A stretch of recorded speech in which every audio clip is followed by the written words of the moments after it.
مرحبا. السلام عليكم. أعوذ بالله من الشيطان الرجيم. بسم الله الرحمن الرحيم. الحمد لله رب العالمين وبه نستعين، والصلاة والسلام على سيدنا رسول الله وعلى آله وصحبه ومن والاه. اللهم صل على سيدنا محمد وعلى آل سيدنا محمد كما صليت على سيدنا إبراهيم وعلى آل سيدنا إبراهيم. اللهم بارك على سيدنا محمد وعلى آل سيدنا محمد كما صليت على سيدنا إبراهيم وعلى آل سيدنا إبراهيم في العالمين إنك حميد مجيد. وصل على سيدنا محمد وعلى أزواجه وذرياته كما صليت على سيدنا إبراهيم، وبارك على سيدنا محمد وعلى أزواجه وذرياته كما باركت على سيدنا إبراهيم في العالمين إنك حميد مجيد. وصل على سيدنا محمد كما يليق بجلاله عندك يا رب العالمين. وبعد، اللهم علمنا ما ينفعنا، اللهم انفعنا بما علمتنا، اللهم زدنا علما مباركا يا رب العالمين.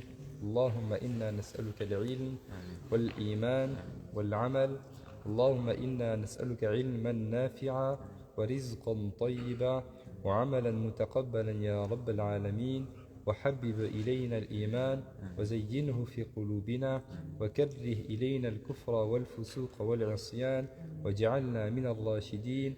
اللهم أرنا الحق حقا وارزقنا اتباعه، وأرنا الباطل باطلا وارزقنا اجتنابه يا رب العالمين.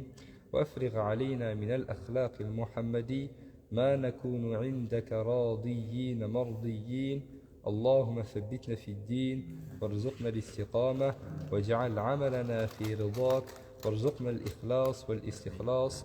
اللهم يا رب العالمين إنا نسألك حسن الخاتمة. وصلي وسلم وبارك على سيدنا محمد وعلى آله وصحبه أجمعين والحمد لله رب العالمين.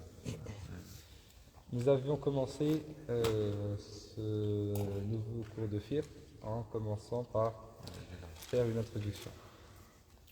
أولا كما جاء في حديث الرحمة سمعتم قال رسول الله صلى الله عليه وسلم بسند متصل إلى رسول الله صلى الله عليه وسلم الراحمون بسند المتصل المسلسل بالأولية.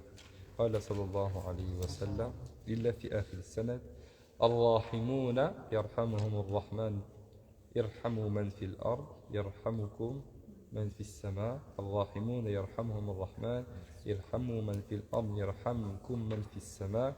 الراحمون يرحمهم الرحمن تبارك وتعالى يرحموا من في الأرض يرحمكم من في السماء. الراحمون يرحمهم الرحمن تبارك وتعالى ارحموا من في الأرض يرحمكم من في السماء. صلى الله عليه وسلم وعلى آله. Donc c'est le hadith dont on avait parlé, le hadith qui est Musalsali bil Awwaliya. Donc faites miséricorde à ceux qui sont sur terre, et ceux qui sont dans les cieux vous feront également miséricorde. Pour ceux qui ne l'avaient pas encore entendu et qui viennent pour la première fois, Inch'Allah, c'est un hadith qui est le tout premier hadith que l'on entend à chaque fois, Inch'Allah, avec la chaîne de transmission. Taïb. Nous avons commencé par faire donc deux introductions. La première introduction était sur les références. C'est une introduction qui était très importante, puisqu'elle nous permettait de remettre un petit peu les pendules à l'heure et de savoir quelles sont nos références, qu'est-ce que l'on enseigne, dans quoi est-ce que l'on s'inscrit.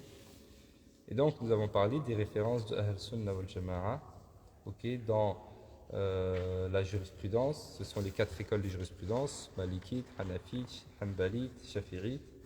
Ensuite, dans la croyance, ce sont les deux ou les trois écoles de croyance, l'Aqid al-Ash'ariya ou bien l'Aqid al-Maturidiyya. Ash'ariya pour les Malikites et les Shafi'ites et une partie des Hanbalites, et la Aqid al-Maturidite pour les Hanafites. Et puis, parfois on distingue aussi Al-Hadith ou bien Al-Athar, etc. Comme on l'a vu, n'est-ce pas? Et puis, dans la troisième partie, Tasawwuf, ou le soufisme, dans la spiritualité, les références dans cela, c'est tout ce qui est en conformité avec Sharia, très simplement, ce qui est en conformité avec Sharia. Et on a vu que dans l'histoire, ces références-là, majoritaires, orthodoxes, authentiques de l'islam sunnite, ont été ébranlées par certains groupes, certains courants, etc., comme toujours. Et certains ont plus ou moins réussi à faire porter leur discours et à perturber beaucoup de choses dans la communauté musulmane, mais comment dire, ce qui est saint, la vérité saine, finit toujours par revenir. Ça c'est sunnat Allah, c'est la tradition d'Allah subhanahu wa ta'ala. On peut à un moment donné aller très très loin. Okay. Il y a des époques où même ceux qui n'étaient pas sunnites ont pris le pouvoir, hein, les Fatimides, etc. Mais ça finit toujours par revenir. Donc on a parlé de ces références-là. Une fois qu'on a éclairci nos références, donc nous on va étudier selon ces références-là, qui sont nos références sunnites, qu'on retrouve un peu partout. Et donc dans le fiqh, dans la jurisprudence, nous allons étudier selon le rite malikite, qui est le rite qui est majoritaire donc en France. Et dans l'étude du rite malikite, il y a, parce que comme je disais dans le prêche du vendredi, il y a aujourd'hui beaucoup d'informations, et tout le monde voit beaucoup d'informations partout, des hadiths, des versets, des citations, des sagesses, des livres, beaucoup de choses en français et en d'autres langues, beaucoup de vidéos, etc. Et beaucoup d'informations qui fait que parfois on se noie un petit peu dans les informations et on a beaucoup de mal à identifier ce qui est prioritaire de ce qui ne l'est pas. Et même s'il n'y avait pas autant d'informations, la personne qui débute dans les sciences religieuses, c'est une personne qui peut vite se perdre en voyant un livre comme approprié, comme plus approprié qu'un autre, alors que ce n'est pas celui par lequel il faut avancer. Et donc, pour permettre à la personne de construire véritablement les connaissances, eh bien, les savants ont défini une échelle d'apprentissage dans toutes les matières. Okay. Dans le fiqh, on a une échelle d'apprentissage. Dans la croyance, on a une échelle d'apprentissage. Dans l'usul, pareil. Dans la langue arabe, pareil. Dans le hadith, pareil. Une échelle d'apprentissage, ça veut dire que ce sont des ouvrages, des épîtres, qu'on va étudier les uns après les autres en fonction de la difficulté. Il y a des ouvrages qui sont niveau débutant. Une fois qu'on les maîtrise, on les a étudiés, on va passer niveau intermédiaire, moyen, puis niveau avancé. Hein, et puis on avance de cette manière-là. Donc, si on veut parvenir à véritablement construire les connaissances, il faut suivre cette échelle-là d'apprentissage. Quel que soit le temps que ça nous prend. On ne fixe pas de temps. J'ai telle semaine, il faut qu'en telle semaine je fasse. Non, j'apprends et j'avance. Et j'arriverai là où Allah Ta'ala va me permettre d'arriver. C'est clair? On prend un livre. Notre objectif, c'est de le maîtriser. On n'est pas pressé. Notre objectif, c'est de le maîtriser. Inch'Allah, donc on le lit ensemble, on rentre un petit peu dans les détails, jusqu'à ce qu'on arrive à la fin. Et lorsqu'on arrive à la fin, qu'on est en capacité de le maîtriser, et qu'on est en capacité même de l'enseigner, parce que c'est lorsque je suis en capacité de l'enseigner que je sais que je le maîtrise, je passe à un autre livre. Le livre qui est au niveau supérieur. Pareil, je vais le lire, en prenant mon temps, on n'est pas pressé. Une fois que je le termine, je passe à un autre, etc. etc. Et beaucoup avaient même l'habitude de faire le livre à plusieurs reprises, pour être sûr de l'avoir bien compris, et parce que à chaque fois que je le relis, il y a toujours une faïda, il y a toujours un bénéfice que je vais tirer, un bénéfice auquel je n'avais pas pensé auparavant. Et c'est pourquoi on voit des savants qui maîtrisent vraiment certains livres sur le bout des doigts, à force de les entendre tout le temps. Et par exemple, si je prends Kitab Shifa de Qadi Iyad, bien Shama'il, on a lu Shama'il Muhammadiyya. Shama'il, les savants, dans certains endroits, ils les lisent tous les ans. Quand arrive Mawlid, ils relisent Shama'il. Ils font la même assise tous les ans, parce que c'est la période. Donc, à force, ils ont appris des passages par cœur. Et pareil, les étudiants, à force d'entendre tous les ans, ils le connaissent, le livre. Mais c'est ça l'objectif. Donc, ils le connaissent, ça c'est une information, mais sur le plan du profit, ils ont toujours un profit supérieur qu'ils n'avaient pas avant. Okay, ça ne s'arrête jamais. Voilà. Pareil pour les livres de hadith.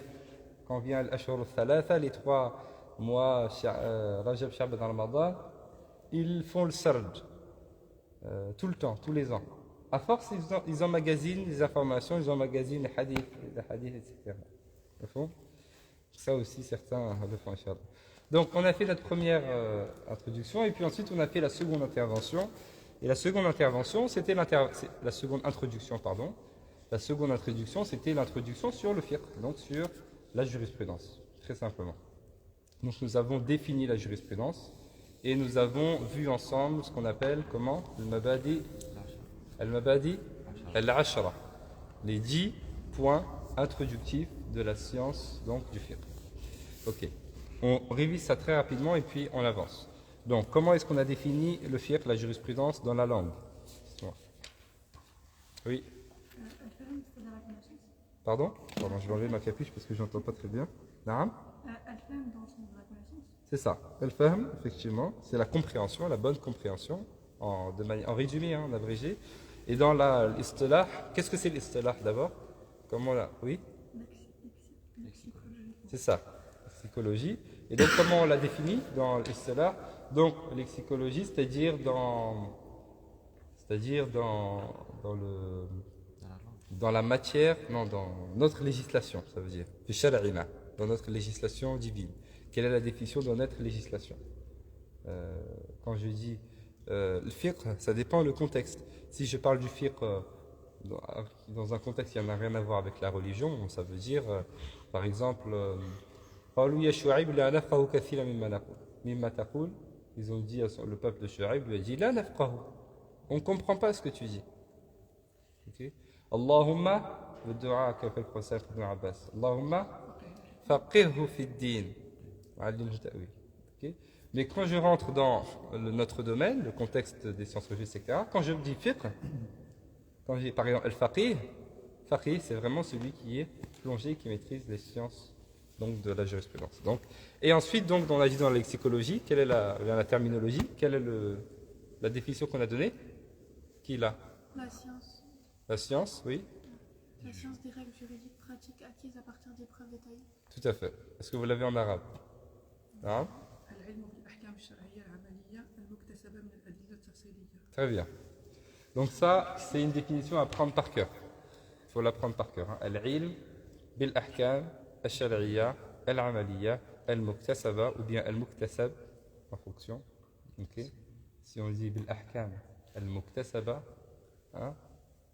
ou bien al-ilm al-muktasab min adillatiha ou min al-adilla al-tafsiliyya. Donc ça, on l'a vu. Et ensuite, on est rentré dans les détails dans cette définition-là. Il y a 7 points. Al-ilm, la science. Qu'est-ce qu'on avait dit sur la science? Qu'est-ce qu'on avait dit sur l'ilm? Oui. Ça englobe le savoir et le doute. Ça englobe la connaissance et le doute. La connaissance et Le doute. Et le doute. Donc en fait, la certitude. La connaissance et le doute, donc la certitude et le doute. Ça veut dire que quand on est dans le fiqh, et la majorité des masaïl de fiqh, ce sont des masaïl en fait, c'est le fruit d'un effort d'interprétation de l'être humain. Donc, c'est soumis à la divergence. C'est soumis à la probabilité qu'il puisse y avoir une erreur, c'est possible. Mais on est obligé de l'appliquer.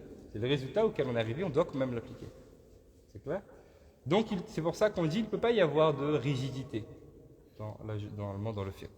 J'accepte la divergence. Al-ilm, ensuite on a dit l'ahkam. Ahkam, qu'est-ce qu'on a dit dessus? C'est que de hukm, ça vient de mana. C'est ça. Il y en a 3. Combien y a-t-il de catégories de jugement? Combien y a-t-il de catégories? Alors, avant ça, les catégories, j'ai pas dit, j'ai juste les catégories de jugement, point. Le jugement, combien y a-t-il de catégories? Rationnel. Par usage. D'usage. Législatif. Et voilà, juridique ou bien législatif, ou bien légiféré, c'est ça. Ce sont les 3 catégories. Est-ce qu'on a pris des exemples pour ça? Le jugement rationnel, quel exemple on a donné pour le jugement rationnel? Utiliser la raison. Hein? Utiliser la raison. Ouais, on utilise la raison. Quel exemple on a donné? Oui. 1 est plus petit que 2. Hein? 1 est plus petit que 2. 1 est plus petit que 2. Très bien. Autre exemple pour le jugement d'usage. Le feu brûle, très bien. Et ensuite, le jugement, on en est arrivé au jugement législatif, puisque dans la définition, al-ilm bil-ahkam al-shar'iyya, donc la science des règles juridiques, législatives, shar'iyya. Là, quand on parle de juridique, on parle d'une juridiction législative législative, il y a une législation. C'est quelle juridiction? C'est quelle législation? Ad-din. C'est la législation divine. La juridiction divine. Al-Sharia, c'est Allah ou bien le prophète sallam. Vous notez. Al-Shari'iyya, Shara'a. Al-Sharia, c'est Allah ou bien le prophète sallallahu alayhi wa sallam. Donc c'est de cette juridiction qu'on parle. Et non pas d'une autre juridiction qui pourrait être par exemple la juridiction de l'État français ou la législation de tel pays ou la législation européenne, etc. Législation divine, juridiction divine, qui est au-dessus de tout. Et ces jugements législatifs, donc juridiques, nous avons vu qu'ils se divisent, donc, comme tu l'as dit, en 5. Quels sont les 5 jugements? Comment il s'appelle le petit? Salam alaikum. Salam. Comment tu t'appelles? Comment? Amir.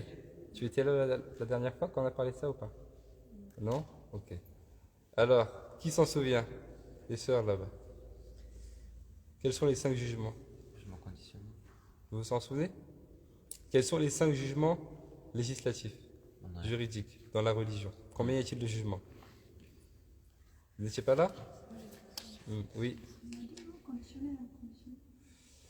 Alors ça c'est autre chose. Je vous ai parlé de ça? Non. J'ai pas encore parlé de ça. Je vais pas rentrer dans. Pardon? Ça, on n'avait pas parlé de ça, les 5 jugements. Ah bon? On n'a pas fait les 5 jugements? Ah bon, je ne les ai pas évoqués? Ah bah il faut mais les dire. c'est Non, le haram, etc. On les a pas vus? Ah, si, attends. wajib. Dans le cadre de cette introduction. Peut-être que vous les connaissez, mais dans le cadre de Non, l'introduction. Pardon? on n'avait pas fait. Ça, c'est le haram. Oui, c'est ça, c'est ça. Ah, si, bah, j'ai le fiqh, furu' ad-din. Non, c'est pas ça, ça ce sont les noms. Dans le cadre de la première, dans l'introduction, la définition du fiqh. Al-ilm bil-ahkam al-shar'iyya. Ahkam al-shar'iyya. Je ne l'ai pas fait ça? Non. Parce qu'on les appelle quand on faisait l'Akhdari. Voilà, Oui, mais nous on les a vus avant, mais il y en a d'autres qui n'ont jamais fait ce cours. Bah non. Normalement, il faut répéter. D'accord. On a défini chaque. On a défini les noms du fiqh. Voilà. Oui, ça c'est le nom du fiqh, ça c'est après. Mais le jugement législatif, il y en a 5. Ces jugements-là,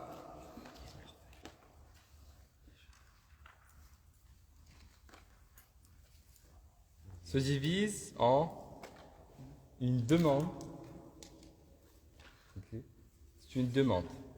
Le jugement législatif, nous avons des jugements législatifs qui sont en fait des demandes. Talab, en arabe. Talab, c'est une demande. Cette demande-là, talab, elle se divise en 2 catégories. En 2 catégories. On a al-talab al-jazim, lazim. On a la demande contraignante, d'une part. Non. Et on a al-talab ghayr al-jazim. Et on a la demande qui n'est pas contraignante. 2 catégories. C'est possible de répéter. La demande, le hukm shara'i, nous avons dans le hukm shara'i ce qu'on appelle al-talab. La demande. Demande, c'est une demande de faire quelque chose. Bien de délaisser quelque chose. Talab jazim, une demande contraignante, ou bien talab ghayr al-jazim, une demande non contraignante.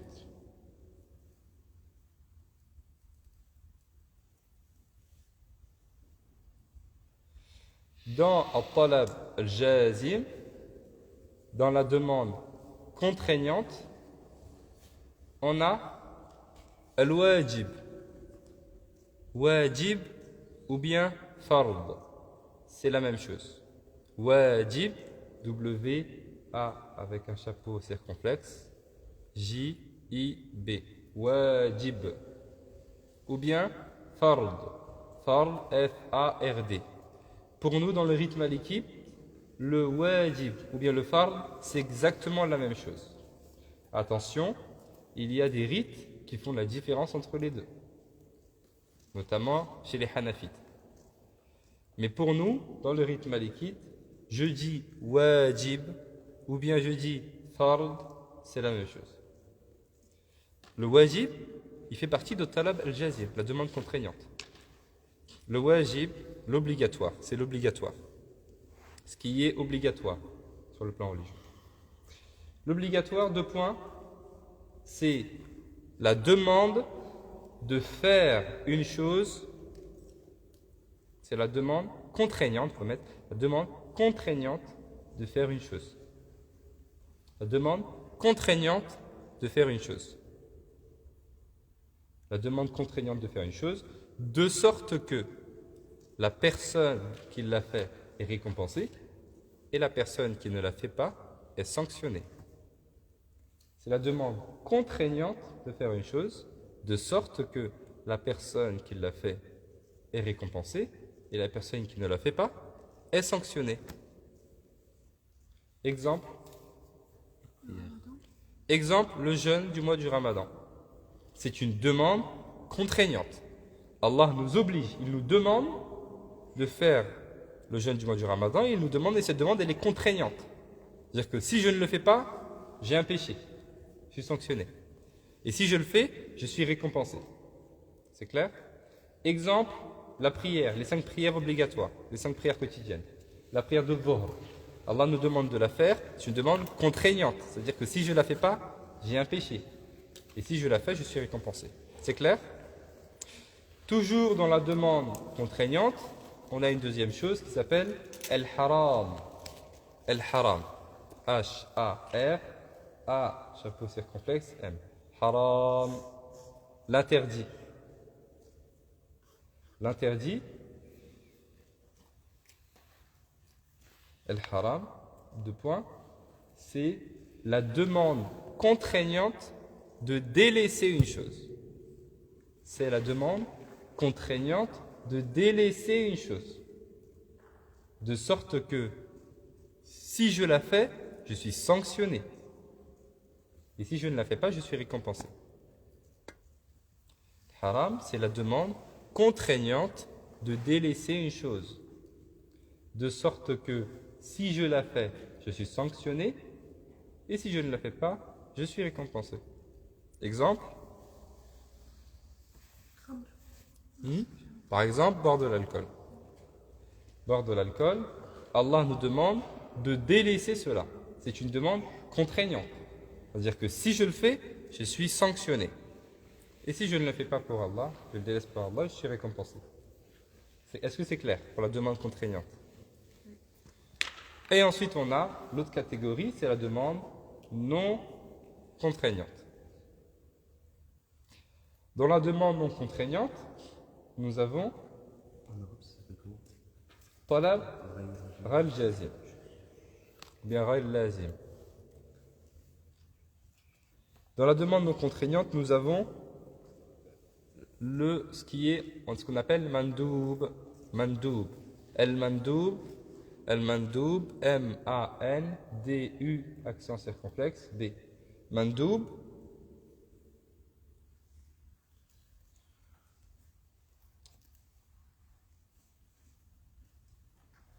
Mandoub, donc, c'est la recommandation, ce qui est recommandé, ou bien ce qui est conseillé dans la religion. 2 points. C'est la demande non contraignante de faire une chose. C'est la demande non contraignante de faire une chose. De sorte que si je la fais, je suis récompensé. Mais si je ne la fais pas, je ne suis pas sanctionné. De sorte que si je la fais, je suis récompensé. Et si je ne la fais pas, je ne suis pas sanctionné. Parce que ce n'est pas contraignant. C'est une demande, on me demande de le faire. Mais cette demande, elle n'est pas contraignante. Si je ne veux pas le faire, je ne le fais pas. Contrairement au haram, contrairement au wajib, qui lui est aussi une demande, mais qui est une demande contraignante. Si je ne le fais pas, je suis sanctionné. Est-ce que vous voyez la différence entre les deux? Très bien. Et toujours dans cette catégorie de demandes non contraignantes, on a également ce qu'on appelle el makrouh. Makrouh, M-A-K-R-U, chapeau circonflexe, H. Makrouh, Al-makruh, c'est ce qui est détestable ou C'est bien déconseillé. marbuta à la fin. Makruh? Non. Ah oui, si. Non, c'est pas tamarbuta, c'est un ha. C'est juste un- Le makruh, c'est ce qui est détestable ou bien déconseillé sur le plan religieux. D'abord, un exemple pour ce qu'on a dit juste avant, ce qui est recommandé, le mandoub, recommandé, conseillé, mandoub. Un exemple. Très bien. Là, les deux prières, les deux rak'at que l'on fait avant la prière de Subh. Hein, c'est pas obligatoire, elles sont sunnah. C'est recommandé. C'est clair? Avant. Et maintenant, on a donc ce qui est déconseillé, détestable, makruh. Vous notez deux points. C'est la demande de délaisser, c'est la demande non contraignante. Ok, c'est la demande non contraignante. Demande non contraignante de délaisser une chose.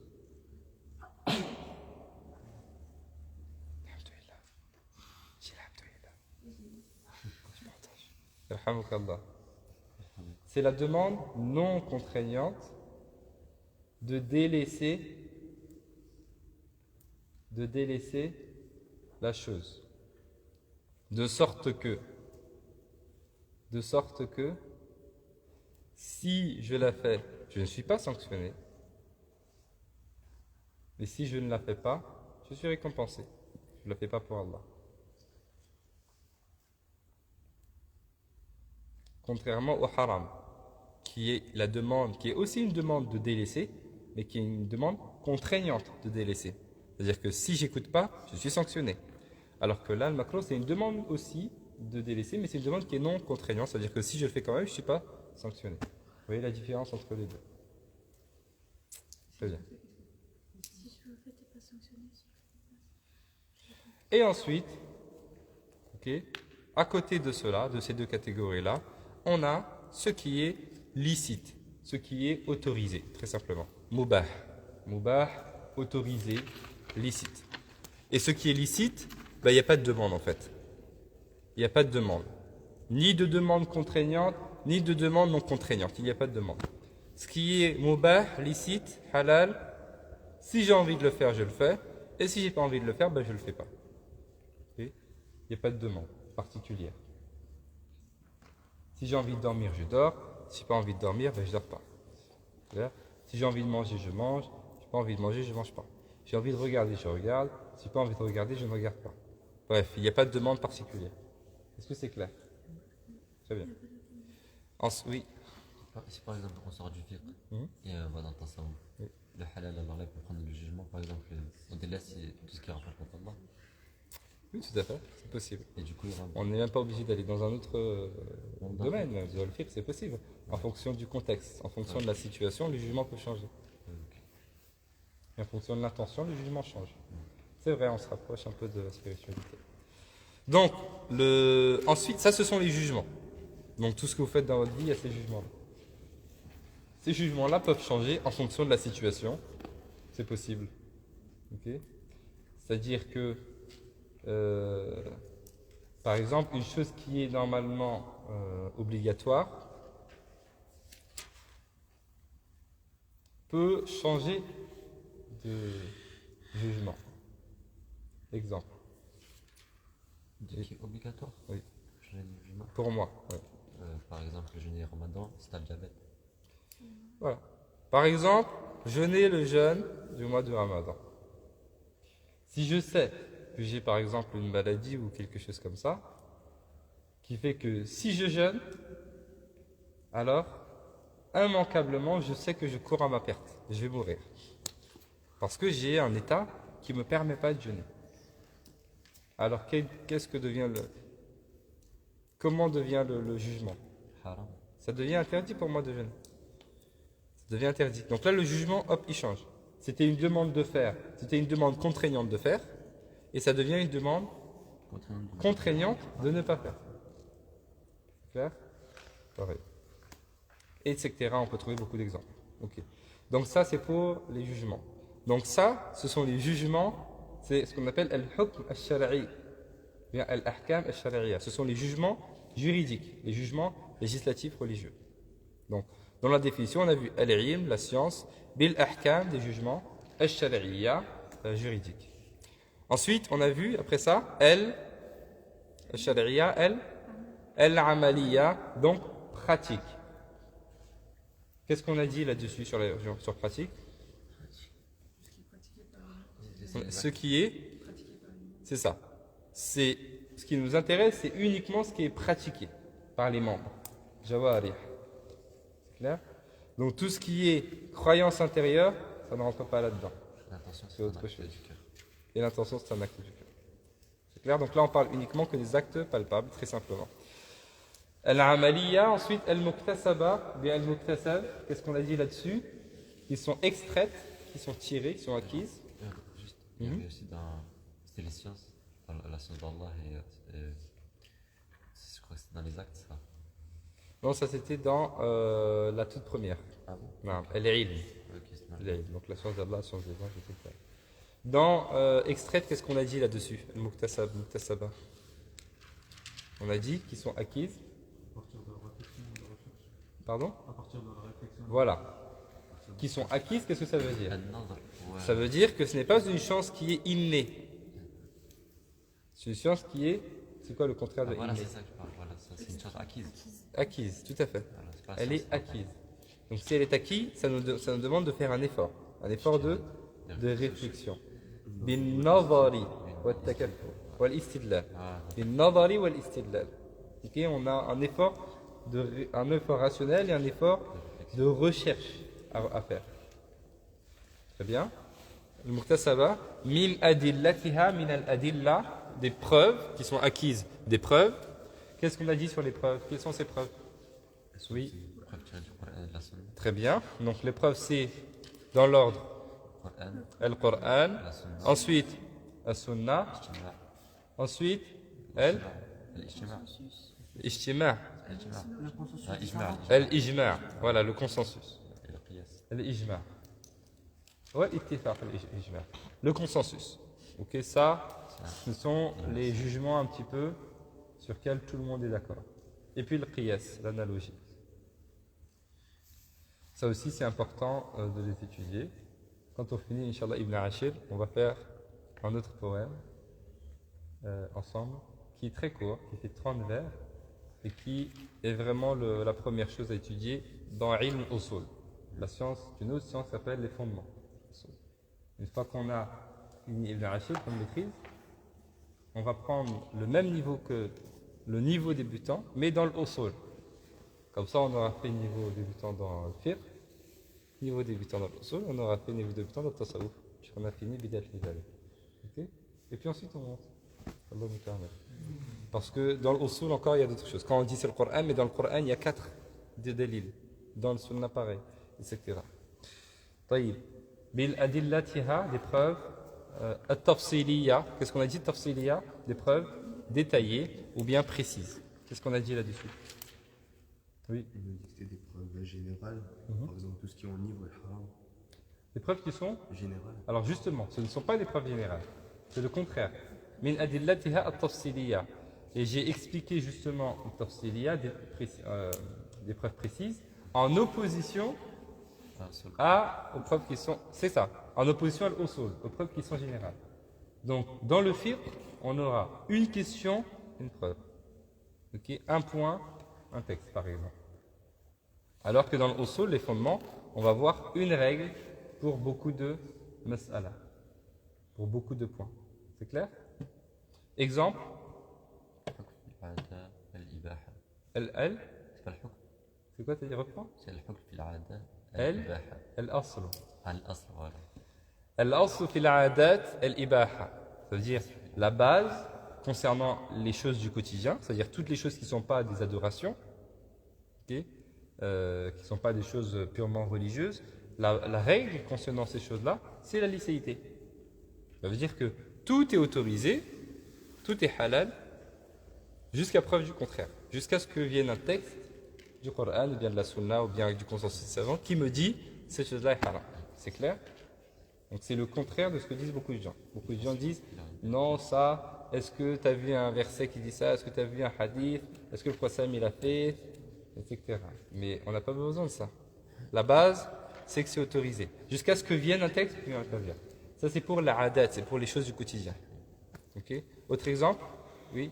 Nous, on a dit que du coup, dans son fiqh, par exemple, on pourrait dire que ce qui rend ivre est haram. Tout à fait. Alors que du coup, Tout à fait. C'est une règle dans l'usul. Kullu muskirin haram.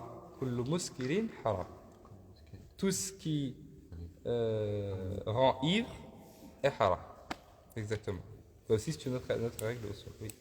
Même le médicament fort. Le médicament, il ne rentre pas là-dedans, puisque c'est un cas exceptionnel. Lorsqu'une personne est malade et qu'on lui donne un médicament, elle doit essayer de trouver un médicament dans lequel il n'y a pas de choses illicites, mais si elle n'en trouve pas, elle peut le prendre sans problème. Oui. Est-ce que la loi muscale est différente dans ce. Est-ce que La loi muscale. la quoi? La loi muscale. Je ne sais pas. Ah si, je sais ce que c'est. Non, vous avez La répondu- noix de muscade. Hein. Vous avez déjà répondu à Indira dans un mot. Oui, qu'est-ce que j'ai dit? Vous avez dit dans le rythme liquide, c'était autorisé. Très bien. À longue, avec des grosses Ben doses, voilà. c'est CBD. Parce que À grande dose, c'est assimilé au CBD. c'est assimilé au CBD. CBD. En fait, lorsqu'on a, on a un élément, d'abord la première chose à dire, c'est que tout ce qui est douteux, on l'évite. Ça, c'est la première chose. C'est au lieu de réfléchir sur un sujet, etc., quand je sais que c'est quelque chose de douteux, je l'évite. Pareil, lorsque je sais qu'il y a une divergence, okay, le mieux c'est toujours de sortir de la divergence. Ça ne veut pas dire que c'est pas haram, mais le mieux c'est de sortir de la divergence. Ensuite, il y a un certain nombre de concepts. Donc, il y a parfois une matière qui est à l'intérieur d'un aliment ou de quelque chose, qui est une matière qui n'est plus à son état originel. C'est-à-dire, ce qui rend ivre a été totalement modifié. C'est pourquoi, dans certains alcools, on vous dit ça pas de problème, vinaigre d'alcool, etc., etc. De même que ce qui est illicite à l'intérieur peut être dans une quantité tellement minime que certains savants l'ont autorisé. C'est clair? Oui? Et si, enfin, si on a vraiment mal, dans une opération, et on nous met de la morphine, ça, c'est autorisé. C'est le même cas que le médicament. C'est pareil. Taïb. C'est bon? Donc ça c'était sur la définition. Ensuite on a vu les 10 points introductifs. Donc ça c'était le premier point introductif, la définition, al-had. Vous avez noté les différents, le poème. Inna li kulli fannin. C'est quoi? Inna mabadi'a kulli fannin ashar al-had wal mawdu' thumma thamara wa nisbatun wa fadlu wal wadi'. Vous l'avez pas appris? الاسم والاستمداد حكم الشارع والبعض بالبعض اكتفى ومن در الجميع هذا الشرف. Vous l'avez écrit quand même? Oui. Bon. Vous l'avez pas écrit? Alors il faudra le prendre sur une personne, ceux qui l'ont pas. Inch'Allah. Taïb. Une fois qu'on a fini cela, on peut entrer dans le vif du sujet. Donc on prend Inch'Allah notre épître. Donc notre épître, le livre Al-Fiqhiyya.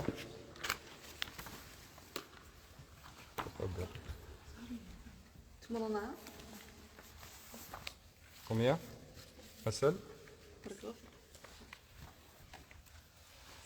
Donc notre épître, le livre Al-Fiqhiyya, c'est un épître, c'est un abrégé, un résumé. Nous avons vu étudier l'Akhdari ensemble, n'est-ce pas? L'Akhdari, on a fait 4 sessions de l'Akhdari, là c'est le 4e ou la 5e session qu'on est en train de faire. Donc ça y est, on passe au niveau au-dessus. Ici on va continuer à le faire l'Akhdari pour les nouvelles personnes qui viennent. Mais dans l'Akhdari, c'est vraiment donc l'un des tout premiers livres qu'on étudie dans l'échelle d'apprentissage du rythme malikite. Une toute première chose, c'est l'Akhdari. Dans l'Akhdari, on a uniquement la purification et la salah. Et on a une petite introduction. Et ensuite, on voit uniquement le wudu et la salah. Mais l'Akhdari est très connu pour un chapitre dans le salah qu'on appelle al-sahw. Al-sahw, c'est le chapitre des oublis dans la prière. L'Akhdari est très connu pour cela parce qu'il entre énormément dans les détails. Donc souvent lorsqu'on parle de Mukhtasar al-Akhdari, c'est pour parler en fait de ce chapitre-là. Ensuite, quand on passe au niveau au-dessus, il y a d'autres livres, il n'y a pas que celui-ci. Mais celui-ci, le Fiqhiyya, c'est un niveau au-dessus de l'Akhdari. Donc là, on n'a pas juste la purification, on a la purification et on a aussi la prière, as-salat, mais on a aussi avec cela az-zakat, on a aussi avec cela as-siyam, le jeûne, l'aumône légale, on a avec cela le pèlerinage, le hajj, et on a avec cela le umrah et la visite du prophète sallallahu alayhi wa sallam. C'est très très très résumé. C'est pour ça que ça reste aussi quelque chose de pour les débutants. C'est clair? Et le fiqhiyya, Sidi Abdul Qadir al-Fasi, c'est un contemporain de Ibn Ashir. C'est un contemporain de Ibn Ashir, à Fès. Et en fait, ça c'est un petit peu un résumé, très très résumé de ce qu'il y a dans Ibn Ashir. C'est pourquoi, quand on finit celui-ci, tout de suite après, hop, on monte d'un cran et on va dans Ibn Ashir. Inch'Allah. Oui. On Sidi Abdul Qadir al-Fasi, c'est un contemporain, comme je disais, de Ibn Ashir. Il a vécu à Fès, comme son nom l'indique. Sidi Abdul Qadir al-Fasi, il a une zawiya qui est très connue. Il est enterré dans un endroit qui est connu, qui s'appelle la zawiya Abdul Qadir al-Fasi. Sidi Abdul Qadir al-Fasi, tout simplement, à Fès. Et c'est un des grands-pères de Cheikh Idriss al-Fasi al-Fihri, qui va venir pendant le ramadan ici. Il va être avec nous pendant une semaine. C'est Cheikh Idriss al-Fasi al-Fihri, qui est donc le descendant de notre auteur. Notre auteur, non. Et ce sont donc les chaînes de transmission qu'on a. Okay. Ce sont des chaînes de transmission donc, qui nous viennent de Cheikh Idriss. Et pour lui, ces chaînes de transmission, ce sont des chaînes de transmission musalsal min al-abna an al-aba. Vous avez compris? Ce sont des chaînes de transmission de fils en père, bien de père en fils. Ok? Uniquement. Vous savez, on a des musalsal. J'ai dit ce que c'est que musalsal. C'est quand dans la chaîne de transmission, on a une caractéristique précise. Par exemple, toutes les personnes dans la chaîne de transmission, ce sont des malikites, par exemple. Ou bien pour toutes ces personnes-là, c'est le tout premier hadith qu'ils ont entendu, comme c'est le cas pour le hadith al-musalsal bil-awwaliya. Mais pour lui, c'est aussi des chaînes musalsal. Mais quelle est la caractéristique? C'est que c'est tous de père en fils, de la même famille. Okay? Donc quand il commence, il dit وبسند المتصل للأبناء عن الآباء إلى المؤلف. C'est Abdul Qadir al-Fasi ou là. طيب. Qui est donc Khatib al-Qarawiyyin, qui est le prédicateur, celui qui prêche, qui fait prêche du vendredi à la mosquée al-Qarawiyyin, comme faisaient ses ancêtres. Okay, donc, son père était directeur de Khizanat al-Qarawiyyin, directeur de la bibliothèque de al-Qarawiyyin. Il était Qadi, c'était le juge à Fès, Qadi Shari'i bien sûr. Et son grand-père aussi était Khatib al-Qarawiyyin, etc. Donc c'est une famille de sciences connue pour cela. Et il y a beaucoup d'autres ouvrages donc, qui ont été écrits par ce Qadir al-Fasi, c'est vrai. Ça c'est le Fiqhiyya qui a été écrit, qui existe en arabe, qui a été édité en arabe. Il y a une autre édition qui est en cours, en arabe. En français, il n'existe pas. Donc ça c'est pour ça que j'ai mis brouillon, pour pas que vous le diffusiez trop. Mais ça va être édité aussi, Inch'Allah, dans le même livre en arabe. Donc on va voir dans un livre la copie en arabe, en français et en anglais. On attend juste que ça se termine pour publier, Inch'Allah, ça. En anglais. Pardon? En anglais, En anglais, en français et en arabe, Inch'Allah. Voilà. En arabe, il est aussi court que ça ou c'est juste... Ah oui, bien sûr. Moi, j'ai traduit le texte. J'ai traduit le sens du texte. Mais il y a des explications, il y a des shuruhat, hein. Il y a des shuruh de al-fiqhiyya. Les shuruh aussi sont en cours d'abord de tahqiq et ensuite de traduction. Je ne peux pas traduire si j'ai pas encore de texte. En fait, pour beaucoup, ils sont encore à l'état de manuscrits. Donc, ils sont en train de travailler pour en faire des copies des livres. Tous les livres que vous avez, ils étaient d'abord en manuscrit. Et une fois que ce travail a été fait, on pourra, Inch'Allah, le traduire. En arabe. Ils sont en arabe, mais encore en manuscrit. Oui. Est-ce que vous allez faire en anglais? Non. Je fais la traduction en français. Et un autre frère, dont on est très proche aussi, qui n'est pas ici en France, se charge de faire la traduction en anglais. C'est un frère avec qui j'ai fait le confinement. C'est un étudiant al-Qarawiyyin Arabi. Ils sont deux. Un Indonésien et un Singapourien. Je ne sais pas si ça se dit. Et qui sont aussi étudiants à FES et qui suivent toutes nos activités. Inch'Allah qui viendront. Taïb. Étudier au Maroc dans l'université. Oui, tout à fait. Taïb. Donc, nos chaînes de transmission aussi, pour la majorité d'entre elles, elles passent par Sidi al-Qadr al-Fassi, y compris de Ibn Ashir, etc. Idan, Bismillahirrahmanirrahim, donc le livre Al-Fiqhiyya de Sidi al-Qadr al-Fassi, qu'Allah lui fasse miséricorde, et l'agréé, rahimahullah ta'ala, wa radiya anhu. On le lit bien sûr, ce livre-là, avec la chaîne de transmission qui nous mène à l'auteur. Bis-sanadi al-muttasili. Donc la chaîne de transmission, on la lira, Inch'Allah, à la fin dans les détails, en évoquant toutes les personnes qu'il y a dans cette chaîne de transmission que nous prenons de Cheikh Idriss al-Fihri, hafidahullah.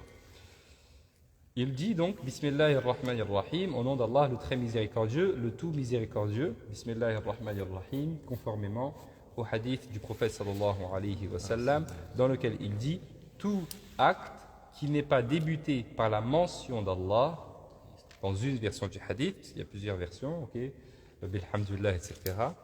Tout acte dhibal, dans le hadith Amr dhibal, c'est quoi Amr dhibal, c'est un acte qui est doté d'une certaine importance.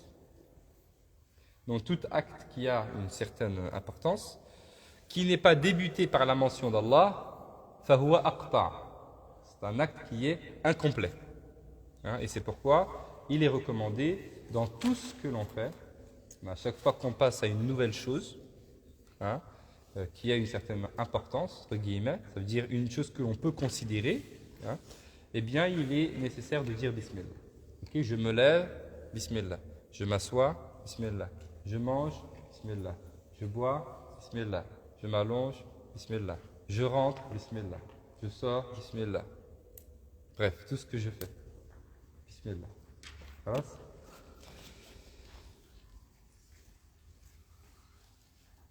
Il avait le faqih de la madrasa à l'époque qui avait ce réflexe à la langue de toujours dire Bismillah, même quand il marchait.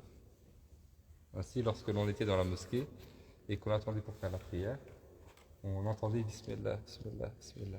Et on savait qu'il fallait se lever pour faire la prière. Pareil quand il partait. C'est comme ça qu'on le reconnaissait. Fidahullah.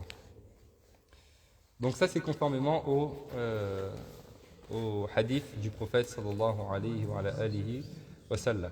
Bismillahirrahmanirrahim, au nom d'Allah, le très miséricordieux, le tout miséricordieux. Certains ont expliqué cela comme Bismillah, donc au nom d'Allah. Allah, c'est le nom le plus sublime, okay, d'Allah subhanahu wa ta'ala. Et pour beaucoup de savants, vous savez, il y a Ismullah al-A'zam, le plus grand nom d'Allah, par lequel, lorsqu'on invoque, il accepte la dua. Là, beaucoup de savants sont d'avis que l'Ism al-A'zam, c'est ça, c'est Allah.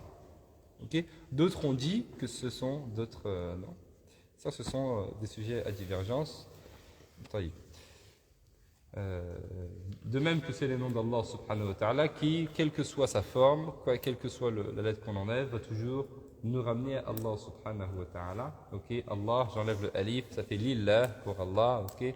J'enlève les deux, et le lam, ça va me faire ilah, le Dieu. Ok, si je garde juste le ha, huwa, donc lui, subhanahu wa ta'ala, etc. Donc ça, c'est une des choses qui ont été un petit peu relevées. Bismillah, ar-Rahman, ar-Rahim. Ar-Rahman, ar-Rahim, certains savants ont distingué cela comme ar-Rahman, une généralité, et ar-Rahim, une spécificité. Donc là, j'ai inversé, c'est une erreur. Hein? Bismillah, ar-Rahman, ar-Rahim.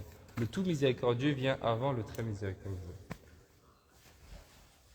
Le tout miséricordieux, c'est-à-dire miséricordieux avec l'ensemble des créatures. Et le très miséricordieux uniquement avec les croyants et les croyantes. Ok? Bismillah. Ar-Rahman pour tout le monde. Ar-Rahim spécifiquement pour les croyants et les croyantes. Ça, c'est une interprétation des savants. Il y a une autre interprétation des savants. Ils disent Bismillah ar-Rahman dans ce bas monde. Ar-Rahim dans l'au-delà. Je note en répétation savant. Mais celle-ci aussi a été réfutée par d'autres savants puisqu'ils disent le prophète sallam dans la dua, la fameuse dua Rahman ad-dunya wal-akhirah wa rahimahuma. Donc là, il dit le prophète sallam Rahman ad-dunya wal-akhirah, ar-Rahim dunya wal-akhirah. Donc c'est pas bon. Alors d'autres ont dit très simplement Ar-Rahman, ça veut dire qu'il était miséricordieux avant même qu'il existe les sujets sur lesquels appliquer sa miséricorde. C'est-à-dire Ar-Rahman, avant même l'existence des créatures avec lesquelles il va être miséricordieux, il était déjà miséricordieux. Donc ça c'est Ar-Rahman, avant. Et Ar-Rahim, quand ces créatures existent et qu'il est miséricordieux avec elles. Ok? Ar-Rahman, Ar-Rahim. Ar-Rahman, avant même l'existence du sujet de la miséricorde, sur lequel la miséricorde va descendre, et Ar-Rahim, une fois que ces créatures sont présentes et qu'il fait miséricorde sur eux. Donc il a toujours été miséricordieux, subhanahu wa ta'ala. Donc, Bismillah, Ar-Rahman, Ar-Rahim. Et que la prière et le salut d'Allah soient sur notre maître Mohammed, ainsi que sur sa famille et sur ses compagnons. Wa sallallahu wa sallam ala sayyidina Muhammadin wa alihi wa sahbihi. Et ceci, conformément au verset dans le Coran, à l'ordre dans le Coran, dans lequel Allah subhanahu wa ta'ala dit بعد أعوذ بالله من الشيطان الرجيم إن الله وملائكته يصلون على النبي يا أيها الذين آمنوا صلوا عليه وسلموا تسليما. Allah et les anges prient sur le prophète. Ô vous qui avez cru, priez ainsi sur lui et appelez sur lui la paix d'Allah, le salut d'Allah. Donc Allah subhanahu wa ta'ala dans le Coran, il nous ordonne de prier sur le prophète sallam. C'est un ordre d'Allah. Oui. Pardon? Dans Surat al-Ahzab, mais le nom du verset, le numéro du verset, je ne sais pas, on va pas regarder ça. Donc c'est un ordre d'Allah subhanahu wa ta'ala, il nous est obligatoire de le faire au moins une fois dans la vie, et ensuite il est recommandé de le multiplier autant de fois que possible.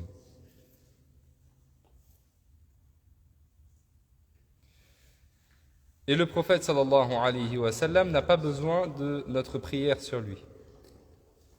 Et comment est-ce qu'il pourrait avoir besoin de notre prière sur lui alors qu'Allah subhanahu wa ta'ala lui-même prie sur lui? Inna Allah. Surat al-Ahzab, le verset 56. Bien sûr, quand on parle de prière, on ne parle pas d'une prière, parce que ça, il y a aussi des musulmans malheureusement qui ne connaissent pas ça. Là, quand on dit prière, on ne parle pas d'une prière comme on l'a fait nous, avec des inclinaisons, des prosternations, le corps sujoud, etc. Ok? Dans le sens dua. Donc, pour Allah subhanahu wa ta'ala, miséricorde.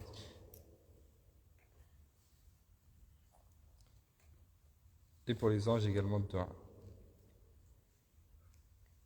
Donc prie sur le prophète sallallahu alayhi wa sallam. Et le prophète sallam, il dit dans un hadith As-salatu alayya nurun fi al-qalbi wa nurun fi al-qabr wa nurun ala sirat. La prière sur moi c'est une lumière dans le cœur, une lumière dans la tombe et une lumière sur le pont sirat.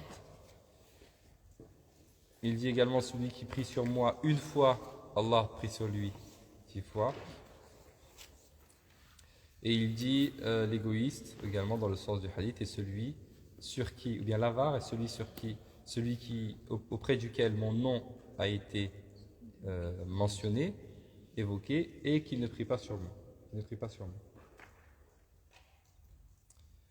Également, la nuit pendant laquelle le prophète sallam est sorti,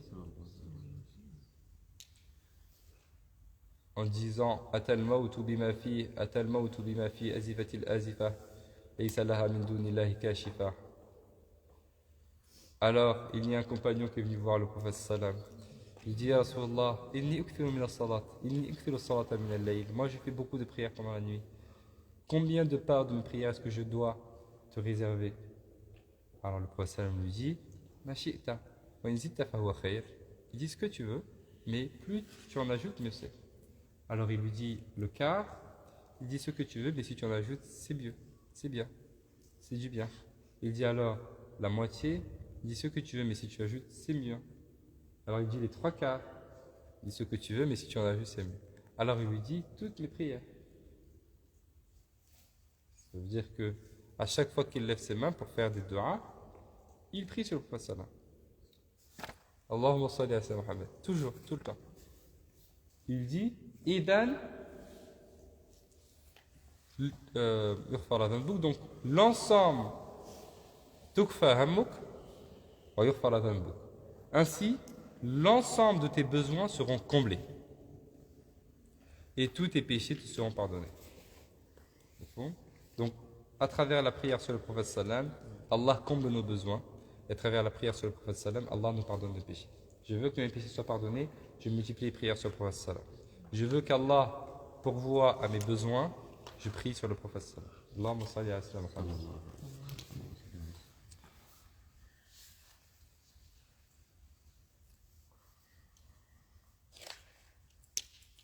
Il dit également dans le hadith, ceux qui mériteront le plus mon intercession, shafa'ati yawm al-qiyamah, seront ceux qui auront fait le plus de prières sur moi.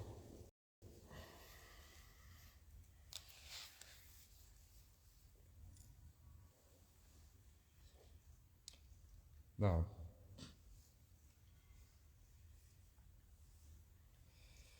Ainsi que sur sa famille et sur ses compagnons, ainsi que sur la famille du prophète sallallahu alayhi wa sallam, la famille du prophète sallam.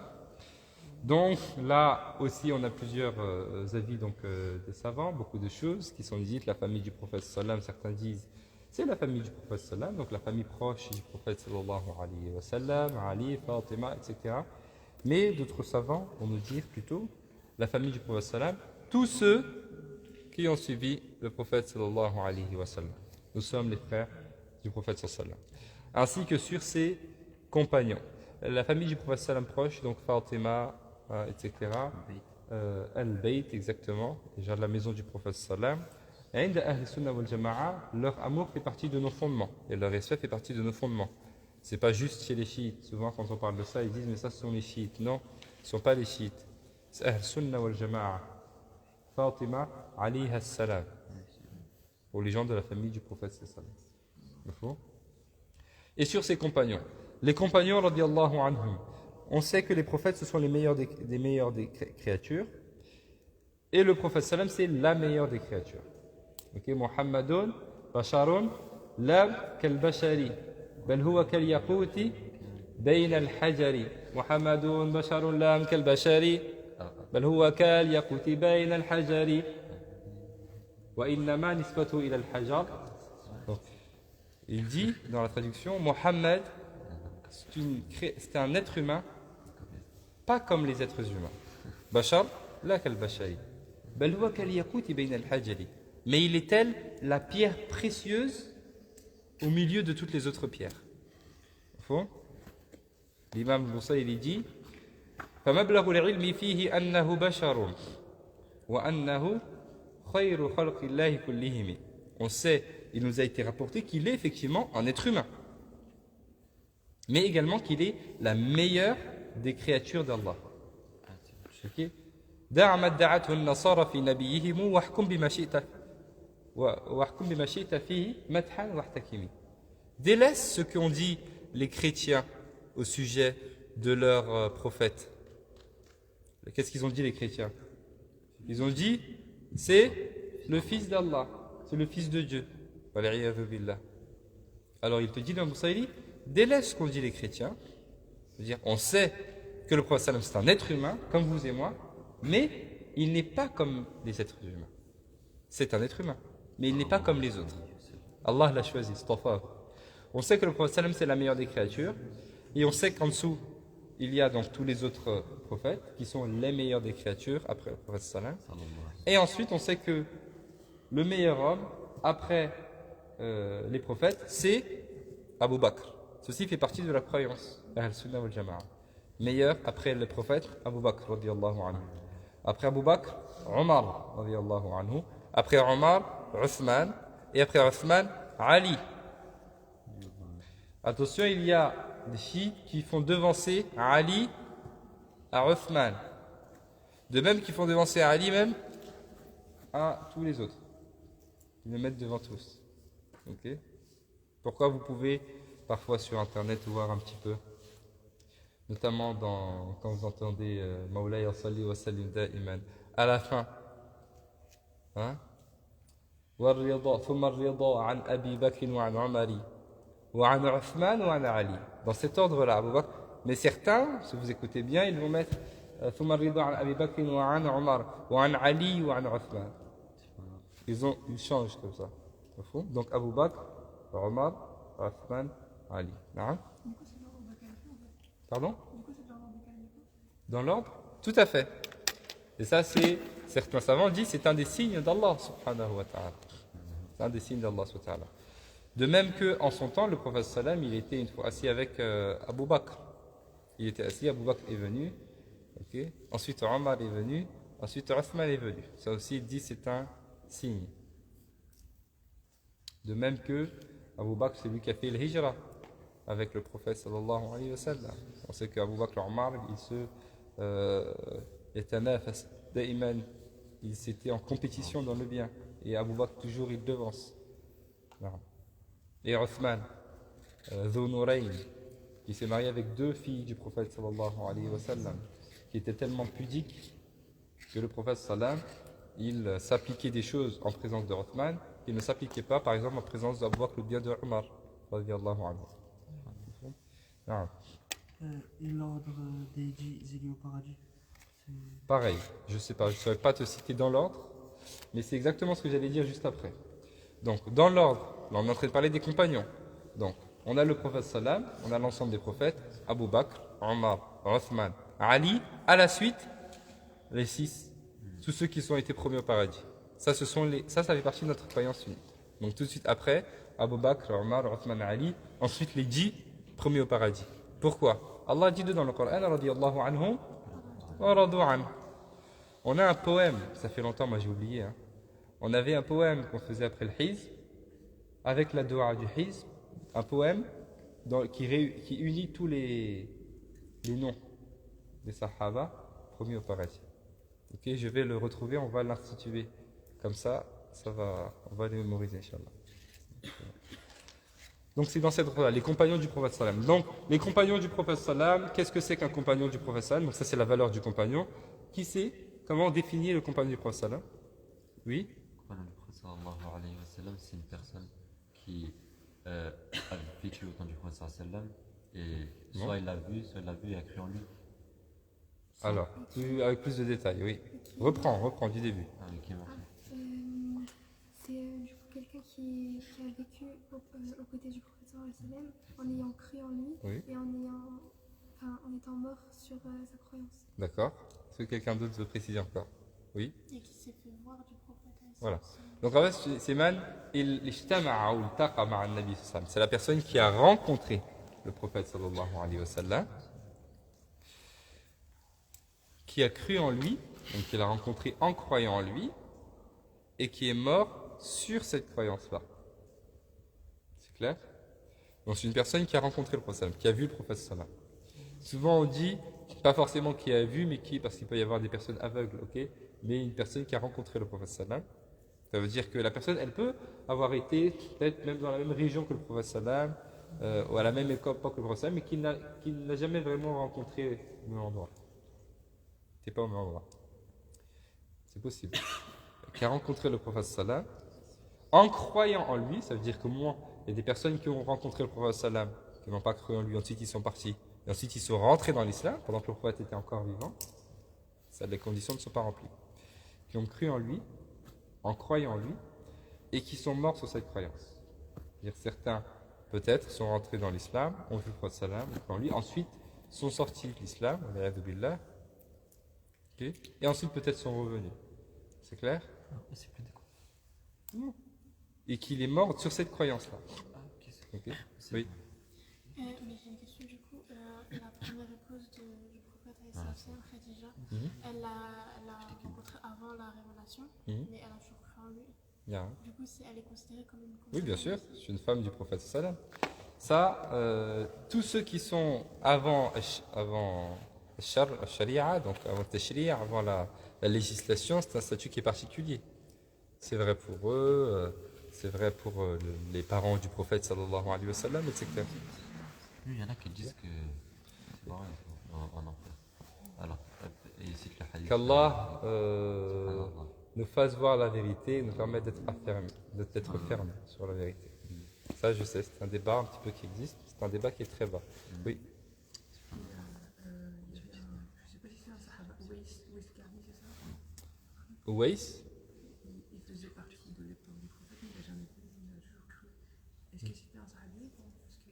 il n'a jamais rencontré le prophète sallam, c'est ça? Ouais, c'est Qarni. Je ne sais pas. Ouais, Allahu a'lam. c'est ça. Je ne sais pas. Il a vu Omar. Je ne sais pas. Il a vu Omar. Oui. Mais je sais pas s'il y avait le prophète.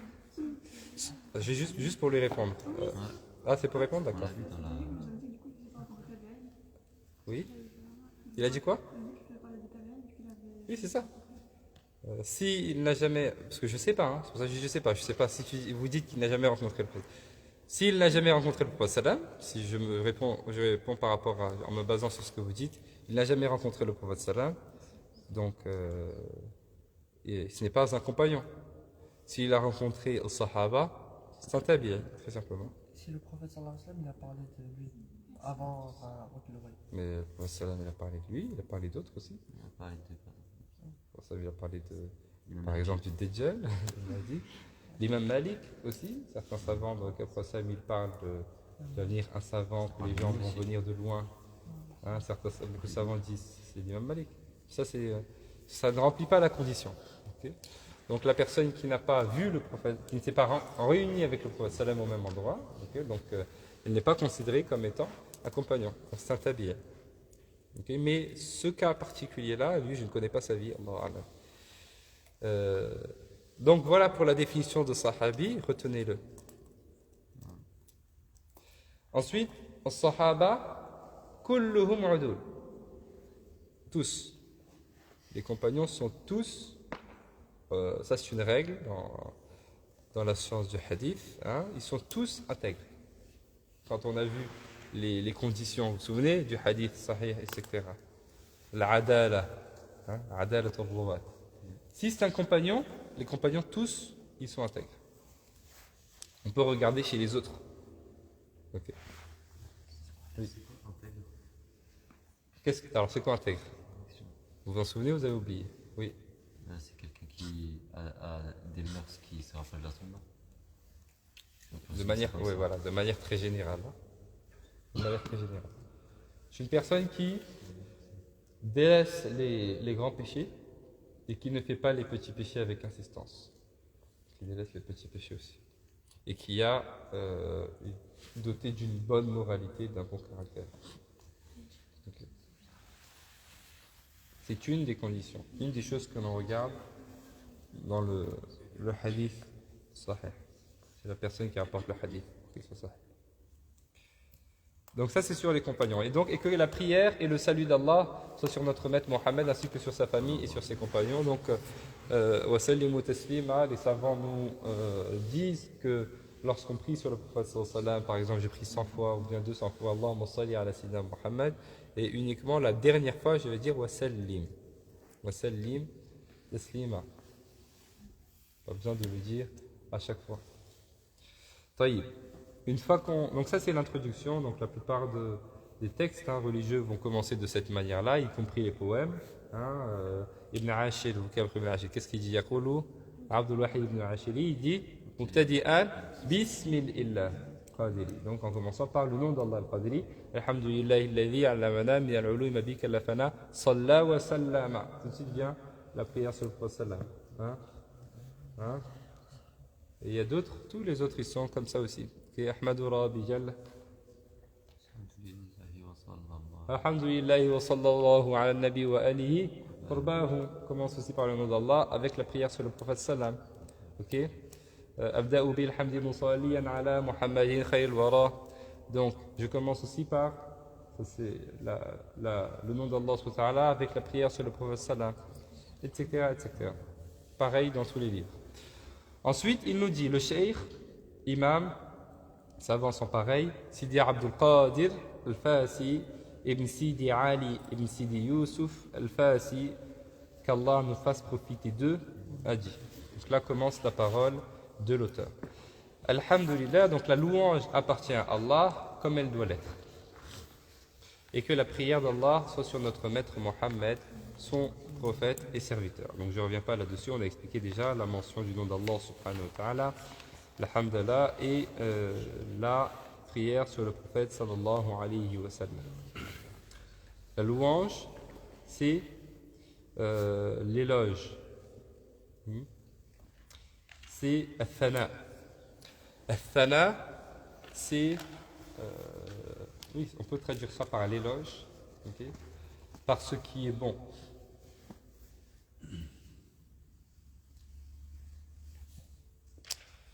D'une manière qui traduit ta'zim. Ta'zim, c'est voilà la magnificence. Okay.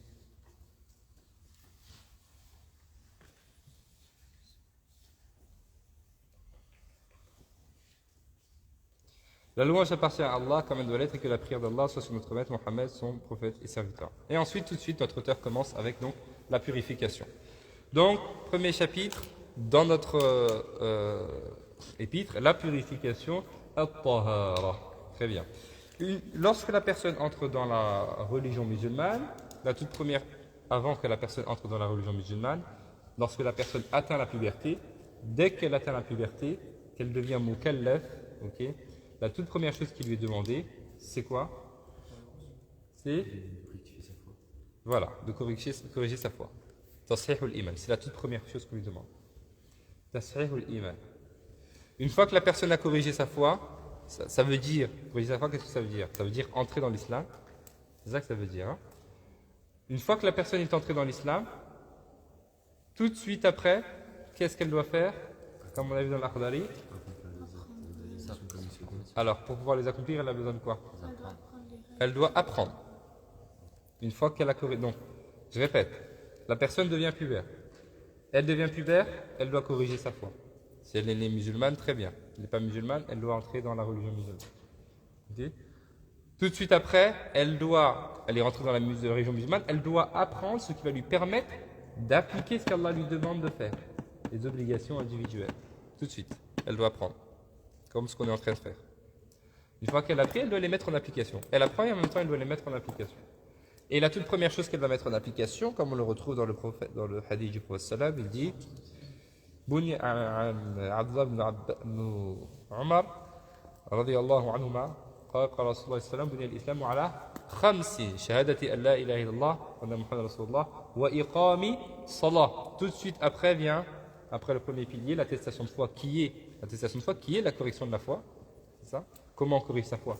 À travers la shahada. Tout de suite après vient la prière. Donc, la toute première chose qui m'incombe, c'est d'apprendre comment faire la prière. Et quand je vais apprendre comment faire la prière, je vais voir qu'à la prière, il y a des conditions. N'est-ce pas? Les conditions de la validité. Shurut al-sihha. Parce que les conditions se divisent en deux. Il y a des conditions de la validité, shurut al-sihha, il y a des conditions de l'obligation, shurut al-wujub. Les conditions de l'obligation, c'est ce qui fait que l'action est obligatoire ou pas. Comme l'entrée dans le temps de la prière. Tout à fait. Et il y a shurut al-sihha, c'est les conditions de la validité. Quand je vais étudier les conditions de la prière, parce que je vais apprendre à faire la prière, je vais voir que la toute première condition à la validité de la prière, qu'est-ce que c'est? C'est la purification, at-tahara. Donc, avant le chapitre de la prière, je vais apprendre le chapitre de la purification, at-tahara, très simplement.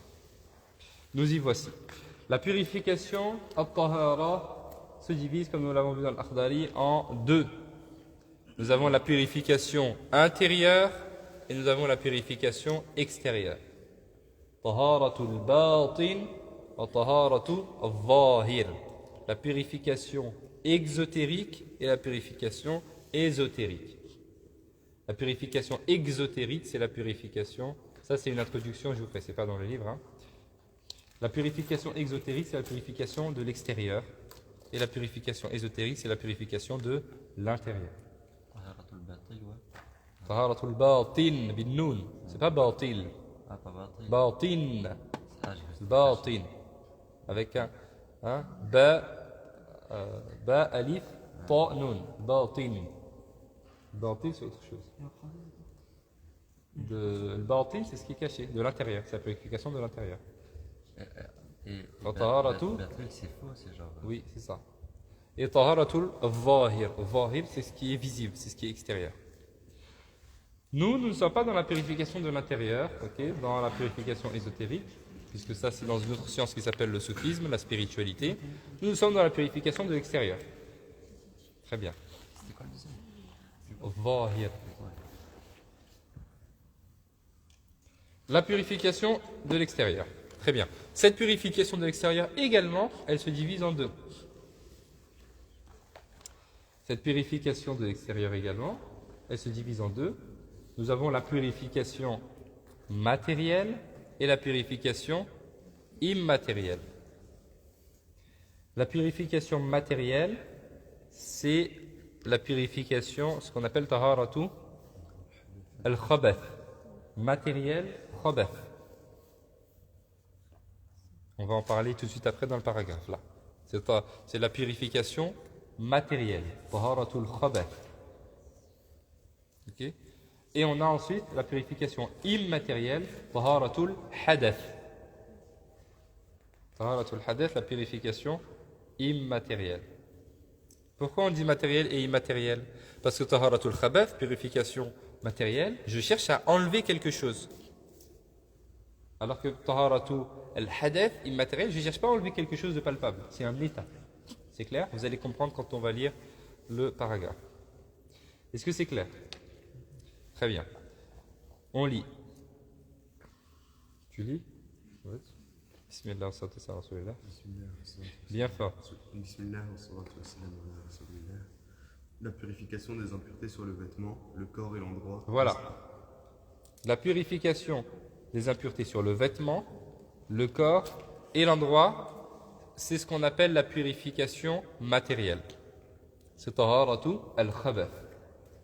Purification sur les impuretés sur le vêtement, sur le corps et l'endroit. Quand on dit vêtement, attention. Quand vous lisez vêtement, ça ne veut pas dire uniquement que sur le vêtement que j'ai, mais en fait c'est le mahmoul. C'est tout ce que je porte sur moi. C'est-à-dire que si j'ai une casquette, ou bien des chaussures, ou bien un sac cadeau, ou bien un silham, ou bien une écharpe, tout ce que je porte sur moi. Ok, c'est ça quand on dit vêtement, mahmoul.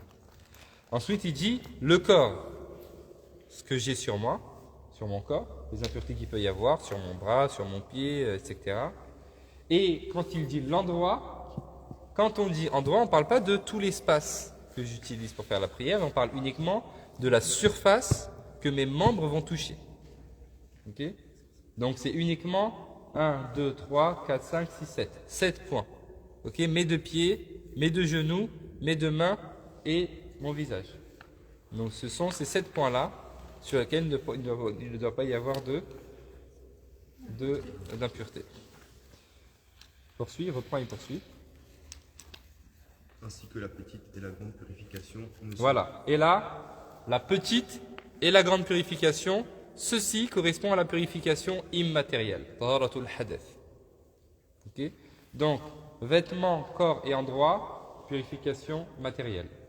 La petite et la grande purification, purification immatérielle.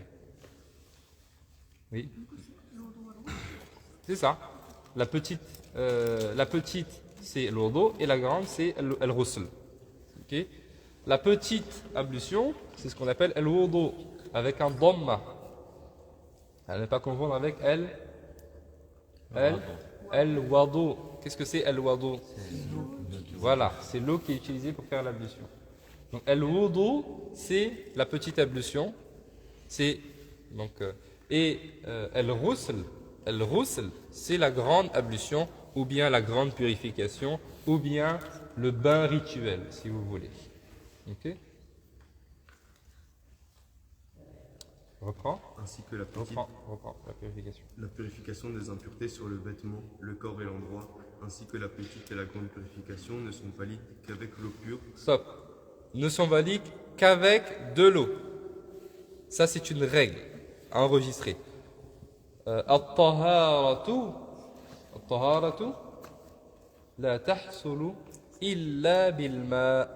La purification ne s'obtient qu'uniquement et exclusivement qu'avec de l'eau. Pas d'eau, pas de purification. Taharatullah.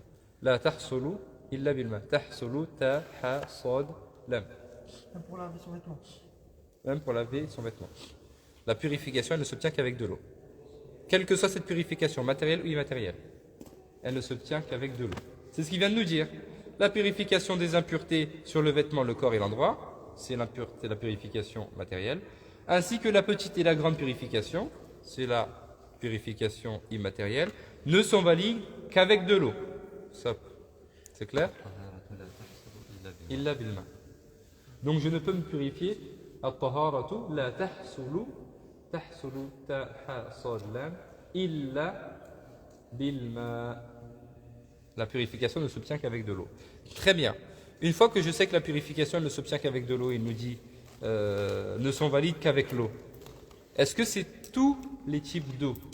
Est-ce que je peux faire ma purification, laver mes vêtements pour qu'ils soient purs et faire mes grandes et mes petites ablutions? Est-ce que je peux les faire avec n'importe quel type d'eau? Non. Il va caractériser, nous dire c'est quel type d'eau. Poursuis. La petite et la grande purification ne sont valides qu'avec l'eau pure, dont la couleur, le goût et l'odeur n'ont pas été altérés. Alors, il nous dit, donc, cette purification, elle ne peut se faire qu'avec une eau qui est pure, dont 3 choses n'ont pas été altérées. La couleur, le goût et l'odeur. Ok. J'ai une eau, je vérifie 3 choses. Je vérifie sa couleur, je vérifie son goût et je vérifie son odeur. Si une de ces 3 choses-là a été changée,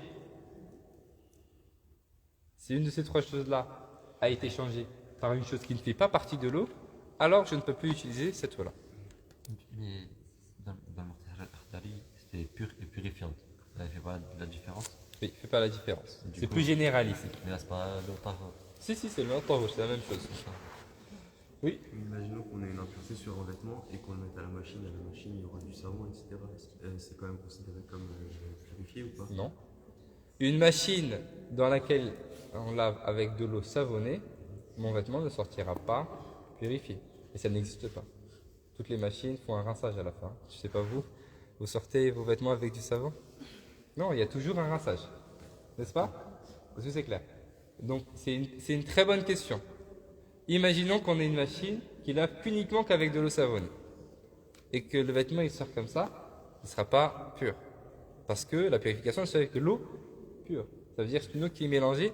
Par exemple, quand on a une eau savonnée, elle est mélangée avec autre chose. La couleur est modifiée, l'odeur est modifiée, le goût est modifié. C'est pas une eau pure. Ok.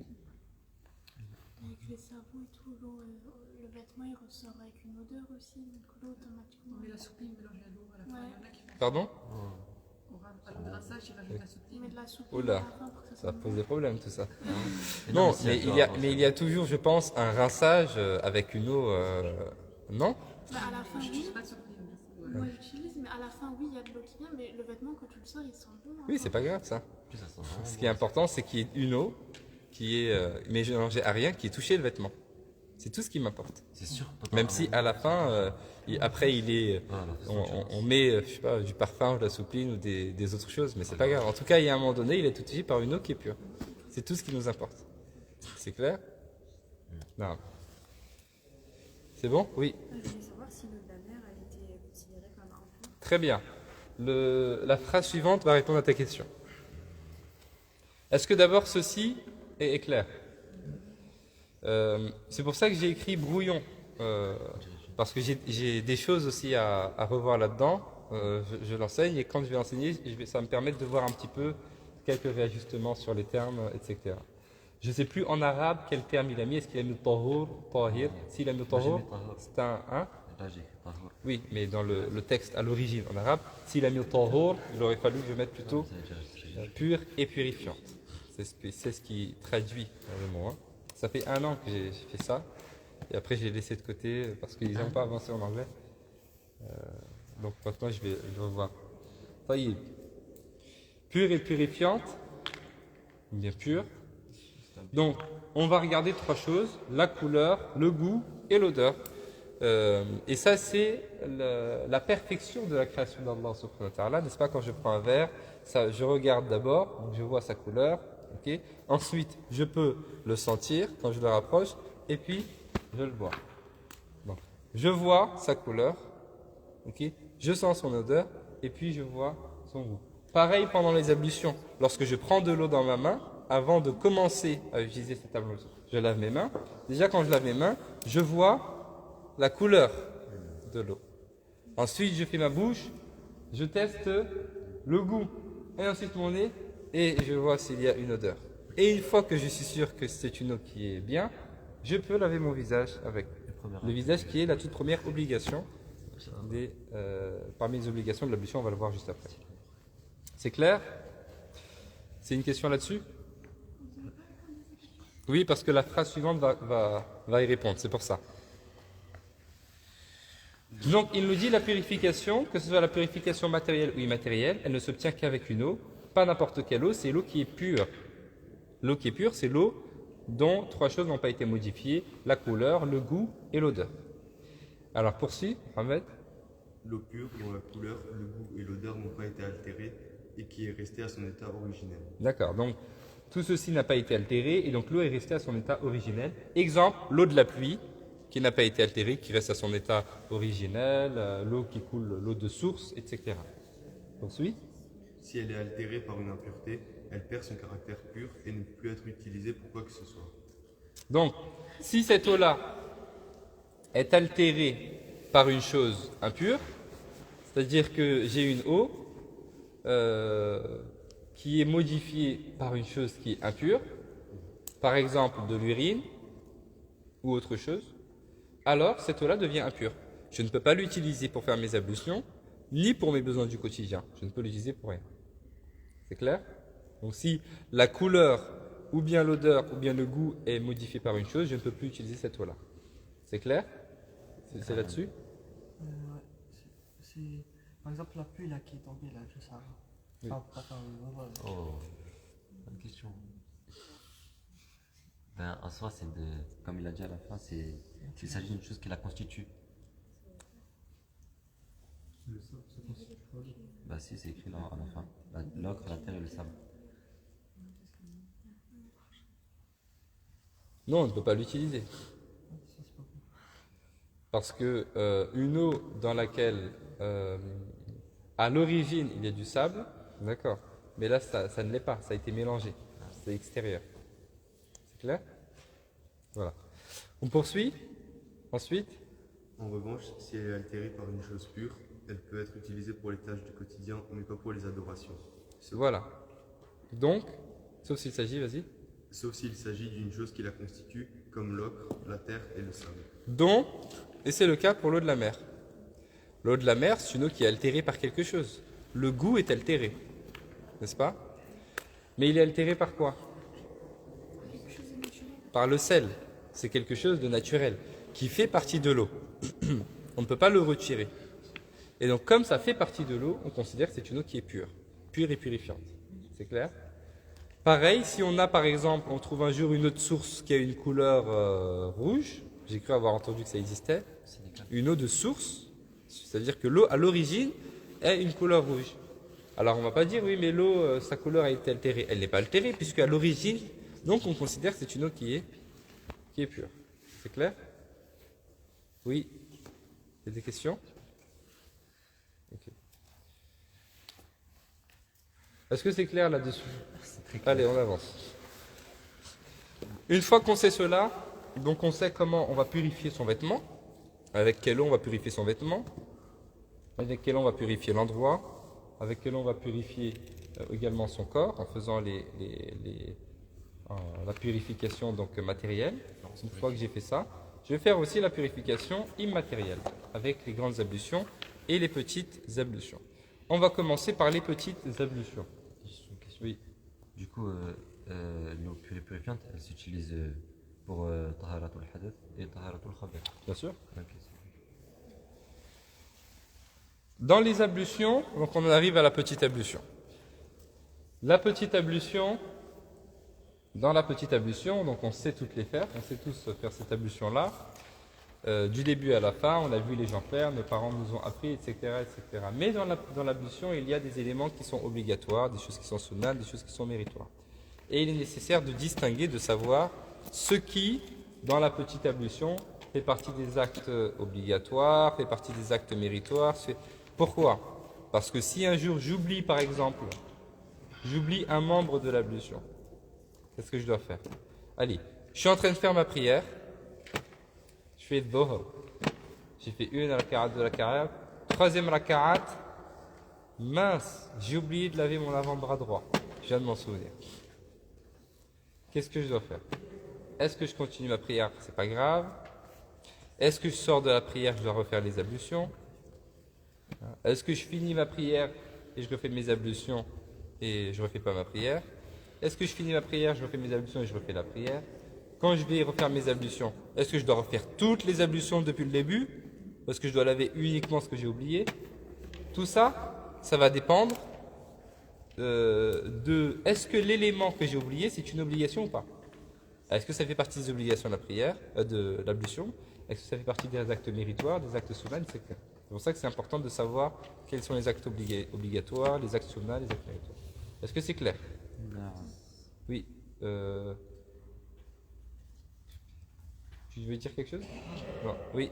Du coup, quand c'est quelque chose d'obligatoire, on coupe la prière ou on continue quand même? À partir du moment où ce que j'ai oublié, c'est un acte obligatoire, si j'oublie une obligation, j'ai oublié l'ablution.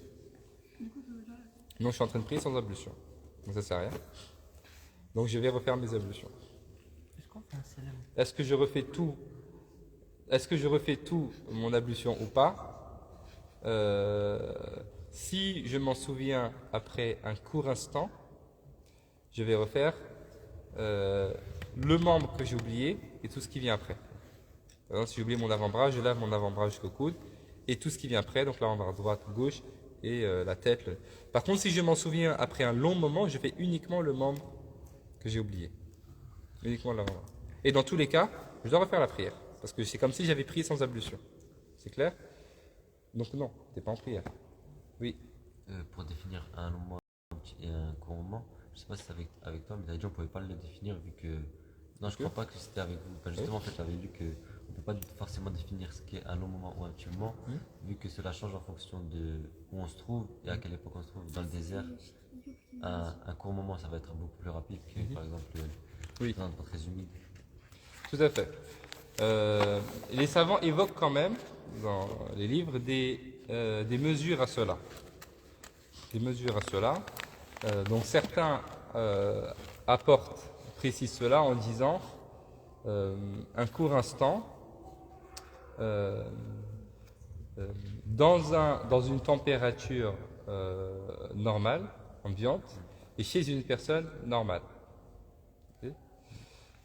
Parce que effectivement, chez une personne âgée, on parle bien du séchage. Le séchage va prendre beaucoup plus de temps que chez une personne jeune qui a le sang chaud par exemple.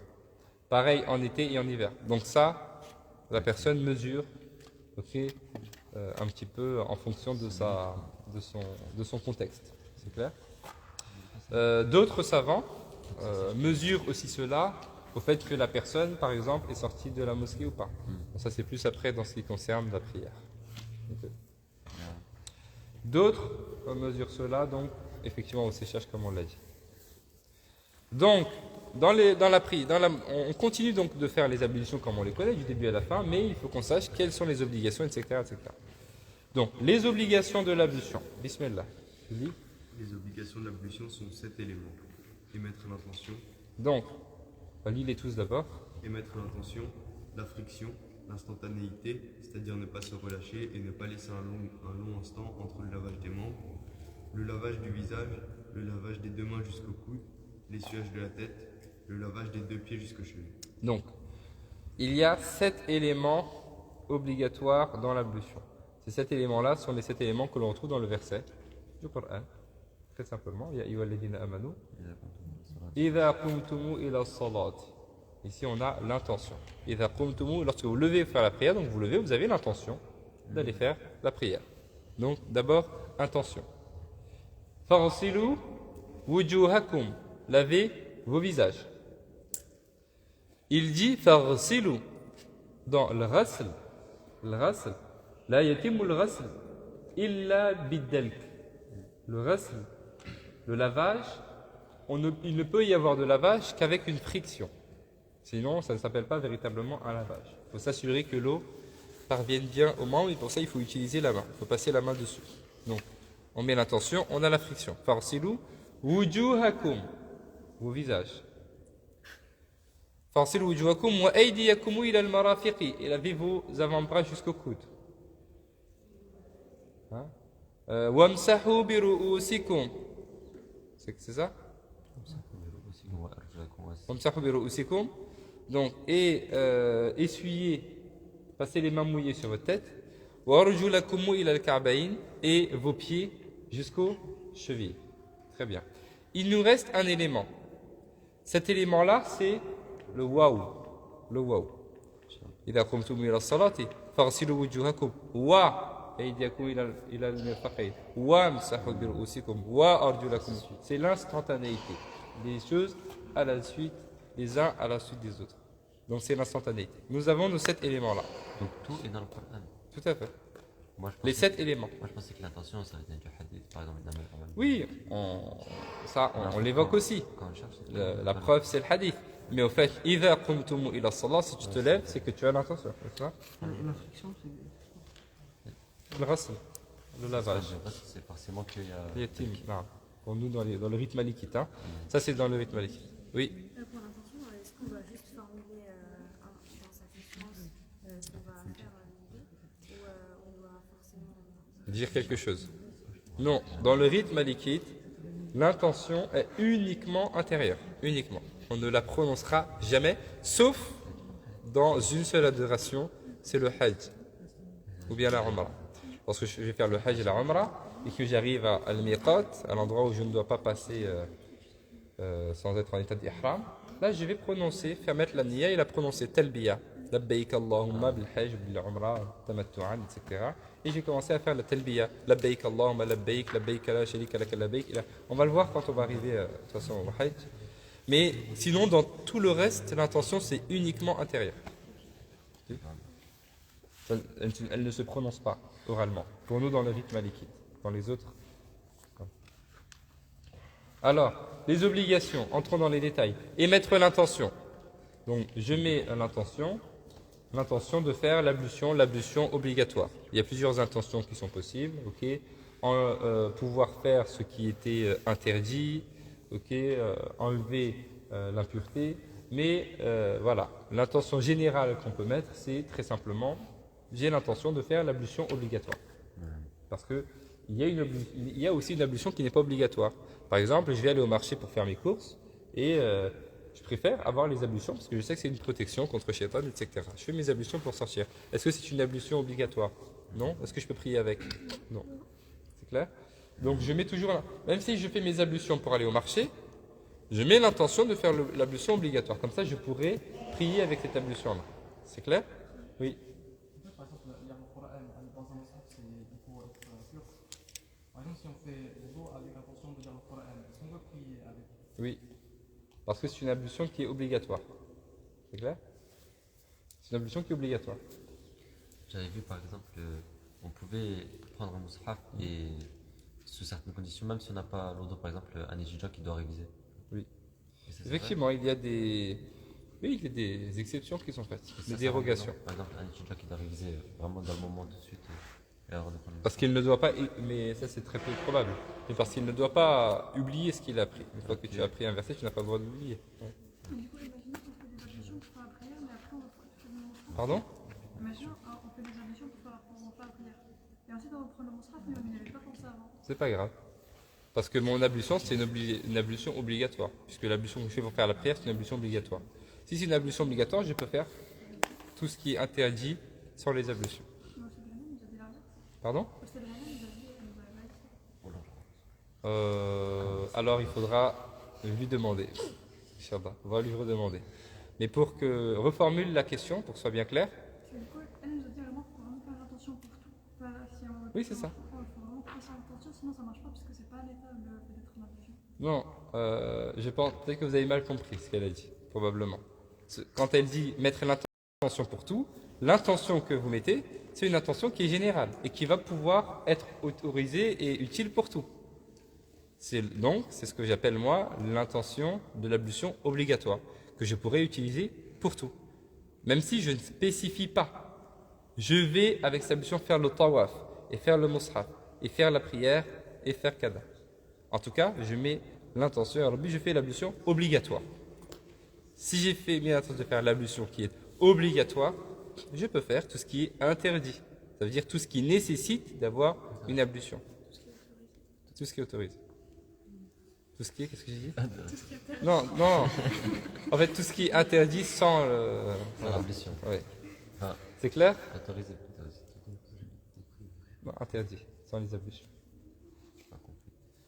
Tout ce qui est interdit sans les ablutions? Oui. La prière, t'as pas le droit de faire sans les ablutions. Ok. Et lire le mushaf aussi. Voilà, Inch'Allah. طيب. Après, on peut rentrer beaucoup dans les détails, mais là, l'idée, c'est pas de rentrer trop dans les détails, c'est un résumé. Quand on va arriver à Ibn Ashir lui-même, il détaille ça dans le poème. Ensuite, on a la friction. La friction en arabe, c'est ce qu'on appelle ad-dalk. Qu'est-ce que c'est que la friction? La friction, c'est le fait de imrar ou l'yad. Ala al-udhu. C'est le fait de passer la main, ok, frotter avec la main sur le membre. Imrar al-yadi ala al-udwi. Très simplement ce qu'on appelle la friction. Ça veut dire que je ne peux pas, par exemple, ouvrir le robinet et mettre mon bras comme ça, et faire comme ça, et puis dire c'est bon. Ok?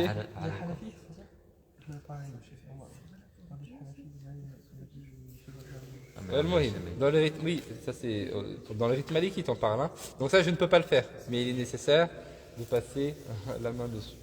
Okay, sans rentrer dans les détails. Les savants détaillent aussi, donc passer la main, parce que je peux passer ma main avant de mettre l'eau, c'est stupide. Ok? Donc si je frotte et ensuite je mets mon bras, ça sert à rien. Par contre, je peux frotter en même temps que je mets l'eau dessus, ou bien je mets l'eau dessus et ensuite je frotte. Ah. إمرار اليد على العضو. العضو عين ضاد واو. C'est le membre. Ensuite, nous avons 3, l'instantanéité. Alors ça, c'est un mot choisi. Hein. C'est le mot le plus proche que j'ai trouvé pour traduire l'idée. L'instantanéité, donc, c'est le fait de faire les actes de l'ablution les uns après les autres sans coupure. Hein. C'est-à-dire sans se relâcher. Hein, et ne pas laisser un long instant entre le lavage des membres. Sans se relâcher, c'est-à-dire j'ai une motivation, j'ai une détermination, je fais mes ablutions, à un moment donné, bon bah, je m'arrête, ok, je me relâche. Okay. Donc faire les actes de l'ablution les uns après les autres, sans s'arrêter, sans coupure, ou bien donc ne pas laisser un long instant entre le lavage des membres. Ça veut dire qu'il peut en fait y avoir une coupure, c'est toléré, mais il ne faut pas que cette coupure-là, elle soit trop longue, de manière à ce que ça laisse le temps aux membres de sécher. Okay. Je fais mon ablution, mon téléphone sonne, c'est Ayman, je réponds, salam alaikum, tu es à la mosquée, je suis pas à la mosquée, je suis chez moi, salam alaikum. Je reprends mon ablution, mes membres n'ont pas séché, je continue. Ok. Mon téléphone sonne, c'est Nassim, salam alaikum, t'es où? Je suis chez moi, qu'est-ce que tu as fait aujourd'hui? Tu as bien mangé, tout ça. On parle pendant 10 minutes. Je finis, mon membre a séché. Je dois recommencer mon ablution. C'est clair? Voilà. Ensuite, 4, le lavage du visage. Le lavage du visage, le wajaha. Le wajaha, c'est tout ce qui fait face. Très simplement. Et on considère comme faisant partie du visage tout ce qui est compris entre la racine des cheveux, ici, et le bas du menton, et l'extrémité des oreilles, de là à là. Tout ce qui est dans cette partie-là fait partie du visage. Y compris tous les poils, les sourcils, sous les yeux, sous le nez, ici, la barbe. Tout ça, ça fait partie du visage. Et donc, il est nécessaire de laver tout cela. C'est clair? Pardon? On va tout toucher parce que des fois il y a des zones. Il faut tout toucher. Tu dois faire l'effort de tout toucher. Donc, tu dois faire l'effort de toucher ici, là, sous les yeux. D'accord? Partout. L'homme qui a de la barbe, s'il a une barbe légère comme moi, qui laisse paraître un petit peu la peau, il doit frotter pour que l'eau parvienne à la peau. Et par contre, celui qui a une barbe qui est conséquente, large, il peut juste passer la main mouillée dessus. C'est clair? Oui? Vous avez une question? Bien sûr, pas le cou, hein. Voilà. Donc généralement, c'est juste la barbe, jusque là.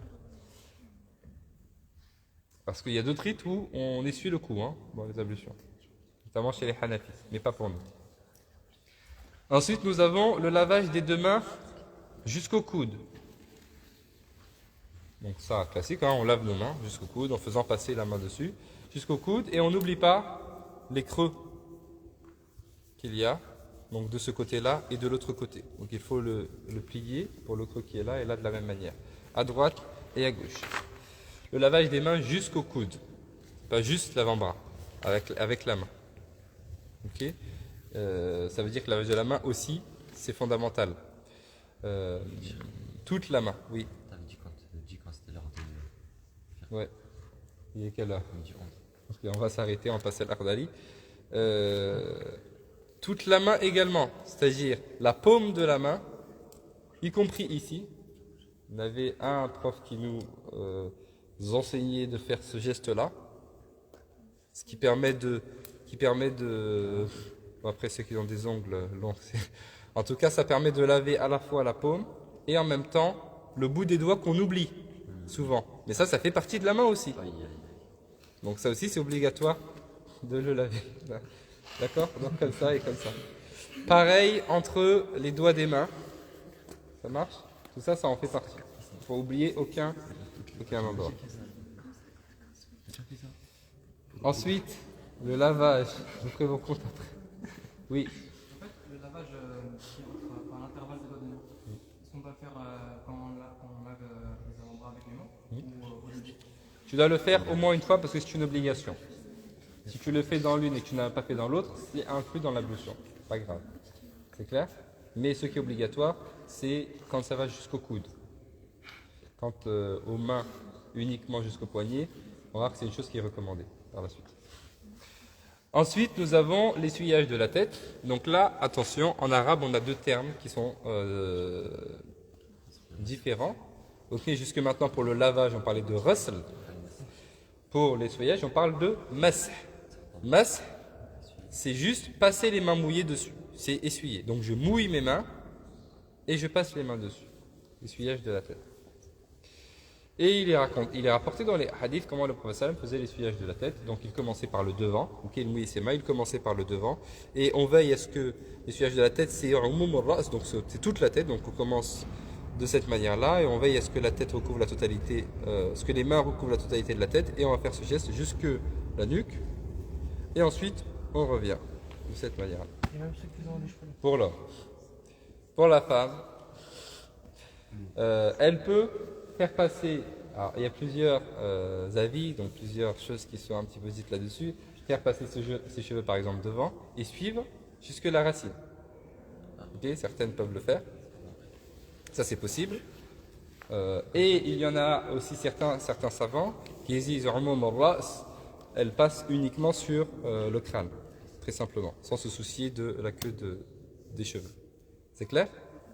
Pas toucher le crâne, c'est sur le devant des cheveux. Ça veut dire? On doit rentrer ses mains dans... Non. Là, on parle pas de l'oros. Non. Parce que pour l'homme aussi, on pourrait lui dire la même chose. Non, absolument pas. Donc là, c'est juste mas. Donc on fait juste ce geste-là et on revient. Ok. Et si on veut suivre jusque la pointe des cheveux, c'est possible. Oui. Selon le deuxième avis que j'ai été donné, non, parce que c'est uniquement le crâne. Ça veut dire que je ne suis pas les cheveux. Du coup, c'est pas qu'il doit faire comme ça. Oui, c'est pas grave. C'est clair? Alhamdoulilah, vous avez ces différents avis qui existent, il faut en profiter. Naam. Et si un homme a les cheveux longs, Bah, c'est pareil. pareil que la femme. Oui, c'est la même chose. Ça ne change pas. Ça ne change pas pour l'homme et pour la femme. Uniquement les considérations biologiques. Donc si l'homme il a la même chose, il fait la même chose. Naam. Mais quand on fait la tête, on doit juste passer d'avant en arrière, revenir dans ses directionnels. Oui, tout à fait. Barakallahu fik. Donc ce qui est obligatoire là, c'est uniquement l'aller et non pas le retour. On va voir que le retour fait partie des sunnah. C'est clair? Si, elle peut le faire. Il a dit quoi? Elle peut le faire, mais elle va avoir des cheveux un peu. Voilà. C'est possible. Mais ce qui est obligatoire, c'est juste l'aller. Hein. Taïb. Et ensuite, nous avons le lavage des deux pieds jusqu'aux chevilles. Pareil, classique. Donc, le lavage des deux pieds jusqu'aux chevilles. On commence devant à droite. Et on fait le tour. On n'oublie pas la face planaire. Ok, c'est ce que j'ai écrit, je crois. Je ne sais pas. C'est dans les autres peut-être. Et on monte donc jusque la cheville. Et passer entre les autres pieds, on va le voir après, ça fait partie des choses qui sont recommandées. C'est obligatoire pour les mains, mais ce n'est pas obligatoire pour les pieds. Est-ce que c'est clair? Ok, on va s'arrêter là. On va essayer d'aller plus vite quand même, parce que ça, normalement, c'est quand même résumé. Je vois qu'on entre beaucoup dans les détails, alors que les détails, on va rentrer dedans après dans Ibn Ashar. Okay. Mais parce que c'est pour répondre aux questions. Ça marche. C'est bon? Oui. Je veux savoir si c'était autorisé de parler pendant les ablutions ou pas. Oui, bien sûr. Alors, bien sûr, ça n'a aucun impact sur l'ablution. Par contre, je suis en train de faire une adoration. L'ablution, c'est une adoration. Donc normalement, quand je fais une adoration, je suis concentré dans ce que je fais. Je ne parle pas avec les autres. Mais ici, la question, c'est est-ce que ça a une conséquence sur la validité de l'ablution? Ça n'a aucune conséquence sur la validité de l'ablution. On s'arrête là-dessus et on va passer à l'Akhdari, Inch'Allah. Subhanakallah wa bihamdik. Nashhadu an la ilaha illa anta astaghfiruka wa natubu ilayk. Allahumma salli wa sallim wa barik ala sayyidina Muhammad wa ala alihi wa sahbihi ajma'in. اللهم تقبل منا إنك أنت السميع العليم وتب علينا إنك أنت التواب الرحيم وصلي وسلم وبارك على سيدنا محمد وعلى آله سبحان ربك رب العزة عما يصفون وسلام على المرسلين والحمد لله رب العالمين.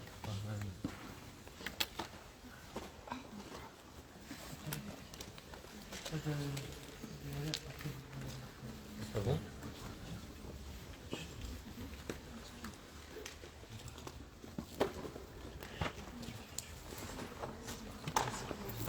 Tu m'apportes mon livre de l'Akhdari, s'il te plaît?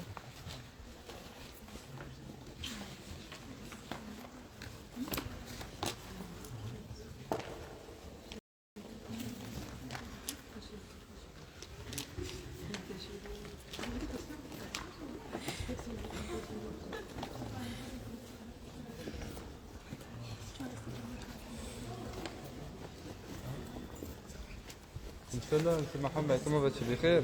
Marhaba, bienvenue. Oui, bien sûr. Akhdari, alors quand on finit. Alors ça. Oui, obligé, il faut compter de toute façon. Juste l'Akhdari, quand on va le finir celui-là. Quand on finit Al-Fiqhiyya, on va passer à Ibn Ashar. Quand on finit l'Akhdari, on fait le Fiqhiyya. Et on avance de la même manière. Non, c'est pas la peine. Il vaut mieux faire un, concentrer sur un. Bien sûr.